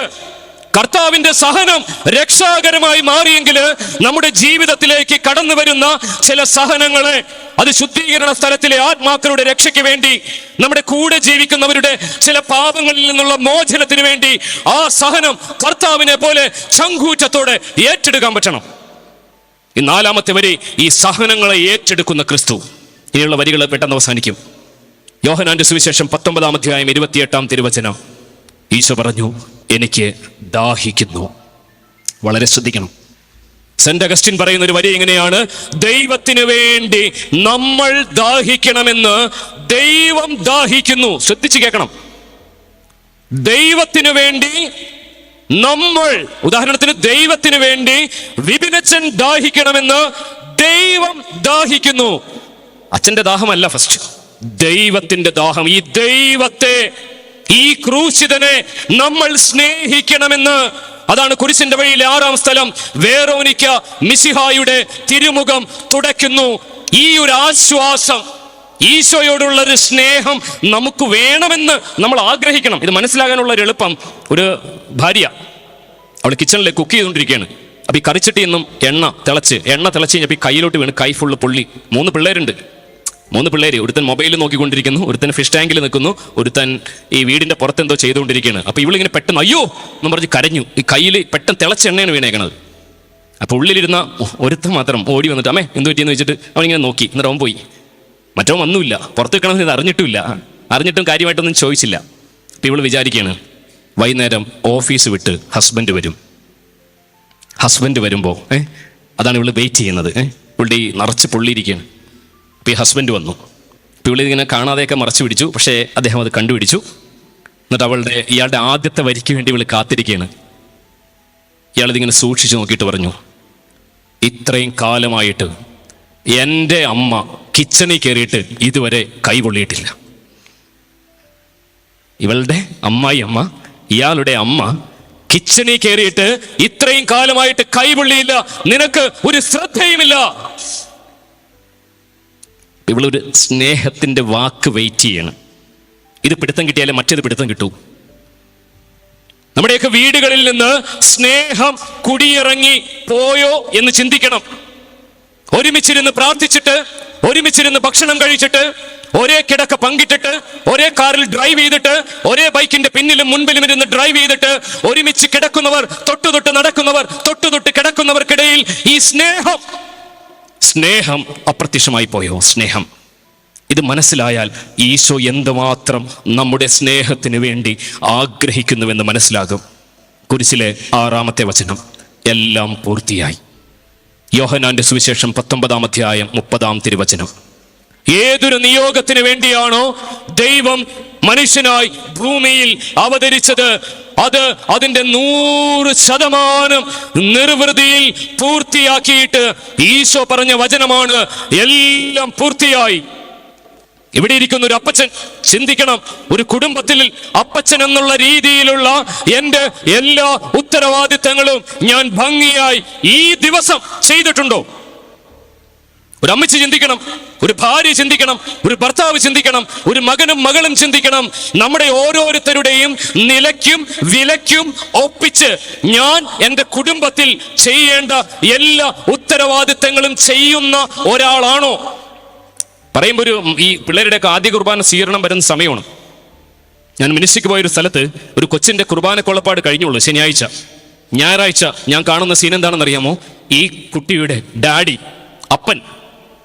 അപ്പന്റെ മൃതശരീരത്തിന് മുമ്പിൽ ഈ വെള്ളയുടുപ്പണിഞ്ഞ കൊച്ച് ഇങ്ങനെ വിതുമ്പി കരയാണ്. ഈ ആദ്യ കുർബാന സ്വീകരണം മദ്യപിച്ച് ആഘോഷിക്കാൻ പോയ അപ്പൻ ഈ വീട്ടിലേക്ക് ആദ്യമായി കുർബാന എഴുന്നള്ളിച്ച് വന്ന ദിവസം ഒരു അപ്പൻ എന്നുള്ള രീതിയിലുള്ള ഉത്തരവാദിത്തം മറന്ന് അന്ന് രാത്രി തന്നെ മദ്യപിച്ച് പൂസായി തിരിച്ച് വന്ന വഴിക്ക് അപകടത്തിൽപ്പെട്ട് മരിച്ചു. ഈ കൊച്ച് ഈ വെള്ളയുടുപ്പണിഞ്ഞ് പിറ്റേന്ന് ഈ അപ്പന്റെ നെഞ്ചത്തിങ്ങനെ കെട്ടിപ്പിടിച്ചിരുന്ന് കരയുന്ന ദൃശ്യം മനസ്സിൽ നിന്ന് പോയിട്ടില്ല. ഒരപ്പൻ എന്ന രീതിയിൽ ഉത്തരവാദിത്തങ്ങളുണ്ട്, ഒരമ്മ എന്ന രീതിയിൽ ഉത്തരവാദിത്തങ്ങളുണ്ട്. അതിൽ വിട്ടുവീഴ്ച ചെയ്യാതിരിക്കാൻ നമ്മൾ ശ്രദ്ധിക്കണം. കുരിശിലെ അവസാനത്തെ വരി അവസാനിപ്പിക്കുന്നു. ലൂക്കായുടെ സുവിശേഷം 23-ാം അധ്യായം 46-ാം തിരുവചനം. പിതാവേ, അങ്ങയുടെ കരങ്ങളിലേക്ക് എൻ്റെ ആത്മാവിനെ ഞാൻ സമർപ്പിക്കുന്നു. ഒരു യഹൂദ സ്ത്രീ കൊച്ചുമക്കള് രാത്രി കിടക്കാൻ പോകുന്നതിന് മുമ്പ്, ഗുഡ് നൈറ്റ് പറയുന്നതിന് മുമ്പ്, യഹൂദ സ്ത്രീകള് മക്കളെ മടിയിലിരുത്തി ചൊല്ലാൻ പഠിപ്പിക്കുന്ന നൈറ്റ് പ്രയറാണിത്. അതായത് മാതാവ് ഈശോയെ മടിയിലിരുത്തി പഠിപ്പിച്ച നൈറ്റ് പ്രയർ, രാത്രി പ്രാർത്ഥന. ഈ ഉറക്കത്തിലേക്ക് പോകുന്നതിന് മുമ്പ് ഈശോ ചൊല്ലിയ അതേ പ്രാർത്ഥന മരണമെന്ന ഉറക്കത്തിലേക്ക് വീഴുന്നതിന് മുമ്പ് താഴെ ഇതേ അമ്മ നിൽക്കുന്നുണ്ട് കുരിശിന്റെ താഴെ. ഈ അമ്മ പഠിപ്പിച്ച പ്രാർത്ഥന ഈശോ ചൊല്ലി കണ്ണുകളടച്ചു. പിതാവേ, അങ്ങയുടെ കരങ്ങളിലേക്ക്. ഒരു കൊച്ചു കാര്യം കൂടി പറഞ്ഞ് അവസാനിപ്പിക്കുന്നു. ഈ കൊറോണ വന്ന സമയത്ത് അന്ന് കൊറോണയ്ക്ക് മുമ്പ് എനിക്ക് പള്ളിയിൽ ഭയങ്കര തിരക്കൊക്കെ ഉണ്ടായിരുന്നു. കുറേ ഒരു പള്ളി പണി, ഒരു സ്കൂളിൻ്റെ പണി, പെരുന്നാൾ, ഭയങ്കര തിരക്കാണ് പള്ളിയിൽ. അപ്പം ഞാൻ ഓടി നടന്ന് മടുത്തു. ഞാൻ വെച്ച് ഇതൊക്കെ ഒന്ന് തീർന്നെങ്കിൽ നന്നായിരുന്നു എന്ന് വിചാരിച്ചു. അത്രയും ടയേർഡായി, പനി പിടിച്ച് കിടക്കുകയാണ്. എന്നിട്ടും കിടക്കാൻ പറ്റിയില്ല. അപ്പം ഞാനിങ്ങനെ പ്രാർത്ഥിച്ച് ആ സമയത്താണ് എനിക്കൊരു ഗുഡ് ന്യൂസ് വന്നത്. കൊറോണ വന്നപ്പോൾ തന്നെ എല്ലാം അടച്ചുപൂട്ടി. Lockdown, quarantine, social distancing. അപ്പം ഞാൻ ആദ്യം പോയി പള്ളി അടച്ചു, പള്ളിയുടെ ഗേറ്റും അടച്ചു. ഞാൻ സമാധാനമായിട്ടൊക്കെ കുറച്ച് നേരം കിടന്നുറങ്ങി. എൻ്റെ എല്ലാ ക്ഷീണങ്ങളൊക്കെ തീർത്തു. അത് കഴിഞ്ഞിട്ട് ഞാൻ ആകെ ചെയ്യുന്നത് ഈ സങ്കീർത്തിയുടെ ചാവി താക്കോലെടുത്തിട്ട് സങ്കീർത്തി തുറന്ന് പുറകിൽ വന്ന് പ്രൈവറ്റ് മാസിയെല്ലും ഒറ്റയ്ക്ക് ഇന്ന് കുർബാനയില്ലും. കാരണം ആൾക്കാർക്ക് വരാൻ പാടില്ലല്ലോ. കുറച്ച് ദിവസം ഞാനിങ്ങനെ ചൊല്ലി ഇങ്ങനെ തിരിച്ചിരിച്ച് പോയിക്കൊണ്ടിരിക്കും. പ്രൈവറ്റ് മാസ് ഈ പുറകിലുള്ള മുറിയിൽ നിന്ന് ചൊല്ലും, തിരിച്ചു പോകും. കാരണം പള്ളിയൊക്കെ തുറക്കാൻ പാടില്ല ആ സമയത്ത്. കുറച്ച് ദിവസങ്ങൾ കഴിഞ്ഞപ്പോൾ, കുറച്ച് മാസങ്ങൾ കഴിഞ്ഞു. അപ്പം ഞാൻ ഈ സങ്കീർത്തിയിൽ നിന്നും ഈ അൾത്താരയുടെ വാതിലൊന്ന് തുറന്നു നോക്കി. അപ്പം നോക്കിയപ്പോൾ ഈ അൾത്താര മുഴുവനും പൊടി പിടിച്ച് കിടക്കുകയാണ്. അപ്പം ഞാൻ വേഗം പോയി ലോഹയൊക്കെ മാറിയിട്ട് ഈ അൾത്താര മുഴുവൻ തുടച്ചു. ബക്കറ്റും തുണിയൊക്കെ എടുത്തുകൊണ്ടൊന്ന് തുടച്ചു. ഇവിടെ നിന്ന് താഴേക്ക് നോക്കിയപ്പം നിങ്ങളിരിക്കുന്ന സ്ഥലം അതും പൊടി പിടിച്ച് കിടക്കണം വലിയ പള്ളിയിൽ. എനിക്കൊരു മടിയൊക്കെ വന്നത് കാരണം ഞാൻ വേഗം കപ്പ്യാരേട്ടനെ വിളിച്ചിട്ട് പറഞ്ഞു, കപ്പ്യാരേട്ട വേഗം കുറച്ച് പള്ളി അടിക്കുന്ന അമ്മച്ചിമാരെ വിളിക്കണം, പള്ളി മുഴുവനും നമുക്കടിച്ച് വൃത്തിയാക്കണമെന്ന് പറഞ്ഞു. വേഗം അമ്മച്ചിമാരൊക്കെ വന്നു. അപ്പം ഞാൻ പറഞ്ഞു, ആരും മിണ്ടാൻ പാടില്ല, മാസ്ക് ഒക്കെ കറക്റ്റായിട്ട് വെക്കണം. ഈ പള്ളിയുടെ ഒരു 4 സൈഡൊക്കെ ഡിവൈഡ് ചെയ്ത് കൊടുത്തു. കൊറോണയ്ക്ക് ഇത്തിരി കുറഞ്ഞു തുടങ്ങി, എന്നാലും വരാൻ പാടില്ല. പള്ളി ക്ലീൻ ചെയ്തു അമ്മച്ചിമാർ വേഗം മിന്നൽ വേഗത്തിൽ ഇതൊക്കെ ക്ലീൻ ചെയ്തു. കപ്പ്യാരും 2 ഓൾട്ടർ ബോയ്സ് ഒക്കെ ഉണ്ട്. അപ്പം ഞാനിങ്ങനെ ഇതെല്ലാം കണ്ട് സൂപ്പർവൈസ് ചെയ്ത് ഇങ്ങനെ നിൽക്കുകയാണ്. അപ്പോൾ ഓരോരോ അമ്മച്ചിമാർ ഇതേ കൂടി ആൾത്താരെ കൂടി കയറിയിട്ട് സങ്കീർത്തിയിൽ ഒറ്റ ഡോറേ തുറന്നിട്ടുള്ളൂ. എല്ലാവരും ഇങ്ങനെ പോയിക്കൊണ്ടിരിക്കുകയാണ്, എല്ലാവരും പോവുകയാണ്, സ്റ്റഡിയായിട്ട് പോകുന്നു. ലാസ്റ്റ് അമ്മച്ചി എൻ്റെ നേരെ വരികയാണ്. അപ്പോൾ ഞാൻ പറഞ്ഞു, ഇങ്ങോട്ടല്ല, ഡോർ അവിടെയാണ്, സോഷ്യൽ ഡിസ്റ്റൻസിങ്, അതിൽ കൂടി പോയിക്കോളാൻ പറഞ്ഞു. പക്ഷേ ഈ അമ്മച്ചി ഞാൻ പറയും തോറും എൻ്റെ അടുത്തോട്ട് തന്നെ ഇങ്ങനെ എന്നിങ്ങനെ ആകാംക്ഷയോടെ നോക്കിയിട്ട് ഒരു വിചിത്ര ജീവിയെ കാണുന്നത് പോലെ, കുറേ നാളായിട്ട് കണ്ടിട്ടുമില്ല, അപ്പോൾ വിചിത്ര ജീവിയെ കാണുന്നത് പോലെ ഇങ്ങനെ വരികയാണ്. ഒരു അമ്മച്ചി എൻ്റെ മുഖത്തേക്ക് സൂക്ഷിച്ച് നോക്കിയിട്ട് പറയണേ, അച്ഛൻ എന്തൊരു ഭാഗ്യമാണച്ചോ, എനിക്കൊരു ഭാഗ്യമില്ലാത്ത സമയം. എൻ്റെ ഉറക്കമൊക്കെ കഴിഞ്ഞ് എനിക്ക് പിന്നെ ഡിപ്രഷൻ പോലെയൊക്കെ. കാരണം ആരും കാണാൻ പറ്റുന്നില്ല, വണ്ടി സ്റ്റാർട്ട് ചെയ്യാനുള്ള, കുടുംബ യൂണിറ്റ് ഇല്ല, പെരുന്നാളില്ല, ഒന്നുമില്ല. ഞാനിങ്ങനെ ഒറ്റയ്ക്ക് വളരെ വിഷമിച്ച് നിരാശനായിട്ടൊക്കെ കഴിയുന്നൊരു സമയത്ത് ഈ അമ്മച്ചി വന്നിട്ട് പറയണേ, അച്ഛൻ എന്തൊരു ഭാഗ്യമാണച്ചോ. അപ്പം എനിക്ക് ദേഷ്യം കയറി. ഞാൻ പറഞ്ഞു, എന്ത് ഭാഗ്യം? അപ്പം അമ്മച്ചി എന്നോട് പറയണേ, നിങ്ങളിത് ഇമാജിൻ ചെയ്യണം. ഞാൻ ഇവിടെ നിൽക്കുന്നു, അമ്മച്ചി ഇങ്ങോട്ട് കയറി വരുന്നു. അമ്മച്ചി കൈ ഇങ്ങനെ ചൂണ്ടിക്കാണിച്ചിട്ട് പറയണേ, ആ താക്കോല് അച്ഛൻ്റെ കയ്യിലല്ലേ അച്ചോ. മണ്ടനും പൊട്ടനുമായി എനിക്കത് പെട്ടെന്ന് ക്ലിക്കായില്ല. ഞാനൊരു വർക്ക് മൂഡിലൊക്കെ നിൽക്കുകയാണ്. അമ്മച്ചി പറയണേ, ആ താക്കോല്. ഏത് താക്കോല്? അമ്മച്ചി പോയി, ഇടിവെട്ടേറ്റോലായി പോയി. ഏത് താക്കോൽ? സക്രാരിയുടെ താക്കോൽ അച്ഛൻ്റെ കയ്യിലല്ലേ അച്ചോ. എന്തൊരു ഭാഗ്യമാണച്ചോ അച്ഛന്. ഞങ്ങൾക്കൊന്നും പറ്റില്ലല്ലോ അച്ചോ. ഇതാണ് അതിന്റെ അർത്ഥം. അച്ഛൻ ഇഷ്ടമുള്ളപ്പോ ഈ താക്കോലും കൊണ്ട് വന്ന് ഈ തുറക്കാലോ അച്ചോ. അച്ഛൻ എന്തൊരു ഭാഗ്യമാണല്ലോ അച്ചോ. ഓഫ്, ചങ്ക് തുറന്നു പോയി. നമ്മ ഒറ്റ താക്കോലും കൊണ്ട് വന്നുകൊണ്ടിരിക്കുന്നത്. ഞാൻ വേഗം പോയി ലോഹയൊക്കെ മാറ്റി, ഈ വർക്കിംഗ് ഡ്രസ്സൊക്കെ മാറ്റി കുളിച്ച് ലോഹയൊക്കെ എടുത്തിട്ട് സങ്കീർത്തിൽ നിന്ന് ഈ അരുളിക്ക് എടുത്തുകൊണ്ട് വന്നു. ഈ ബലിപീഠത്തിന്റെ മുകളിൽ ഇങ്ങനെ വെച്ചു. ഞാൻ മുട്ടുകുത്തി എന്ന് വെച്ചാൽ ഈശോ മുട്ടുകുത്തിപ്പിച്ചു. ഈശോ കുറേ കാര്യങ്ങൾ ഇങ്ങനെ ഓരോരോ ഇരുന്നിരുന്ന സ്ഥലങ്ങളൊക്കെ ഇങ്ങനെ ചോദിക്കണം. ഞാൻ ആദ്യം ഇരുന്ന പള്ളി, പിന്നെ ഇരുന്ന സെമിനാരി, ഇങ്ങനെയുള്ള ഓരോരോ കാര്യങ്ങൾ ചോദിച്ചിട്ട് ഈശോ ഇങ്ങനെ ചോദിക്കുകയാണ്. ഈ അൾത്താരയുടെ മുമ്പിൽ ആരുമില്ല, പള്ളിയൊക്കെ അടച്ച് എല്ലാവരും പോയി. ഈശോയുടെ ചോദ്യം ഇതാണ്, അച്ഛൻ കിടന്നുറങ്ങിയിരുന്ന മേടയുടെ മുറിയിൽ നിന്ന്, അല്ലെങ്കിൽ അച്ഛൻ ശുശ്രൂഷ ചെയ്ത സ്ഥാപനങ്ങളിൽ അച്ഛൻ കിടന്നുറങ്ങിയിരുന്ന മുറിയിൽ നിന്ന് ഈ സക്രാരി തുറക്കാൻ അച്ഛന് നടക്കേണ്ടിയിരുന്ന ദൂരം, ഡിസ്റ്റൻസ് എത്രയായിരുന്നു അച്ചോ? കൂടി വന്ന 1 മിനിറ്റ് കൊണ്ടൊക്കെ എത്താൻ പറ്റും നമുക്ക് കിടന്നുറങ്ങുന്ന മേടയിൽ നിന്ന് ഈ സക്രാരിയിലേക്ക്. ചോദ്യം അവസാനം, അച്ഛൻ തുറന്നോ? അച്ഛൻ വന്നോ? അച്ഛൻ ഇരുന്നോ? അച്ഛൻ ആരാധനയ്ക്ക് എഴുന്നള്ളിച്ചു വെച്ചോ? സത്യസന്ധമായിട്ട് പറഞ്ഞു, ഇല്ല ദൈവമേ. നമ്മൾ അവർക്ക് വേണ്ടിയും ജനത്തിന് വേണ്ടിയും ഒക്കെ ആരാധന നടത്തി പല അവസരങ്ങളിൽ, പല പെരുന്നാളുകളിൽ. പക്ഷെ ചോദ്യം ഇതാണ്, അച്ഛന് വേണ്ടി ആരാധനയ്ക്ക് എഴുന്നള്ളിച്ചു വെച്ച് ഒറ്റയ്ക്ക് മുട്ടുകുത്തിയോ? ഇതാണ് ചോദ്യം. കർത്താവ് കുറെ മണിക്കൂറുകൾ ആ കൊറോണ കാലത്ത് മുട്ടുകുത്തിപ്പിച്ചു. ഇതാണ് ചോദ്യം. കുരിശിലെ 7-ാമത്തെ വരി, പിതാവേ, അങ്ങയുടെ കരങ്ങളിലേക്ക് എൻ്റെ ആത്മാവിനെ ഞാൻ സമർപ്പിക്കുന്നു. പ്രിയമുള്ളവരെ, ഒരു അപ്പച്ചന്റെ ജീവിതത്തിൽ, ഒരു അമ്മച്ചിയുടെ ജീവിതത്തിൽ, ഒരു ഭാര്യയുടെ ജീവിതത്തിൽ, ഒരു ഭർത്താവിന്റെ ജീവിതത്തിൽ, ഒരു മകന്റെയും മകളുടെയും ജീവിതത്തിൽ ആയിരക്കണക്കിന് സങ്കടങ്ങളുണ്ട്, ആയിരക്കണക്കിന് രോഗങ്ങളുണ്ട്, പിടുത്തം കിട്ടാത്ത സമസ്യകളുണ്ട്, ഉത്തരം കിട്ടാത്ത ചോദ്യങ്ങളുണ്ട്, മാറിപ്പോകാത്ത അസുഖങ്ങളുണ്ട്. ഈ ആയിരക്കണക്കിന് ഇന്ന് ഈ ദുഃഖവെള്ളിയിൽ ഈ പള്ളിയുടെ അകത്തും പുറത്തും ഇരിക്കുന്ന നിങ്ങളുടെ ഉത്തരം കിട്ടാത്ത ചോദ്യങ്ങൾക്കുള്ള ഉത്തരമാണ് അവസാനത്തെ ഒരു ബടൻ ആ കുന്തമെടുത്ത് കുത്തിയപ്പോ അവന്റെ തിരുവിലാവിൽ നിന്ന് ചോരയും നീരും ഒഴുകി തുറക്കപ്പെട്ട ഹൃദയം. അതാണ് ദിവ്യകാരുണ്യം, ആരാധന. നിങ്ങളുടെ ജീവിതത്തിലെ 100 പ്രശ്നങ്ങൾക്ക്, 100 രോഗങ്ങൾക്ക്, 100 ചോദ്യങ്ങൾക്കുള്ള ഉത്തരമാണ് ദിവ്യകാരുണ്യം. ആ ചങ്ക് തുറന്ന് കാണിച്ചിട്ടാണ് ഈശോയുടെ ജീവിതത്തിന്റെ കഥ. അത് പിടുത്തം കിട്ടിയാലേ ഈ വരുന്ന ഞായർ ഈസ്റ്റർ ആഘോഷിക്കാൻ പറ്റൂ. ഈസ്റ്റർ പുറത്ത് ക്രിസ്തു എഴുന്നേറ്റ് നിൽക്കുന്നതോ ഒരു പള്ളിയിൽ നാടകീയമായി ഒരുക്കുന്നതോ ആയ ഈസ്റ്റർ അല്ല.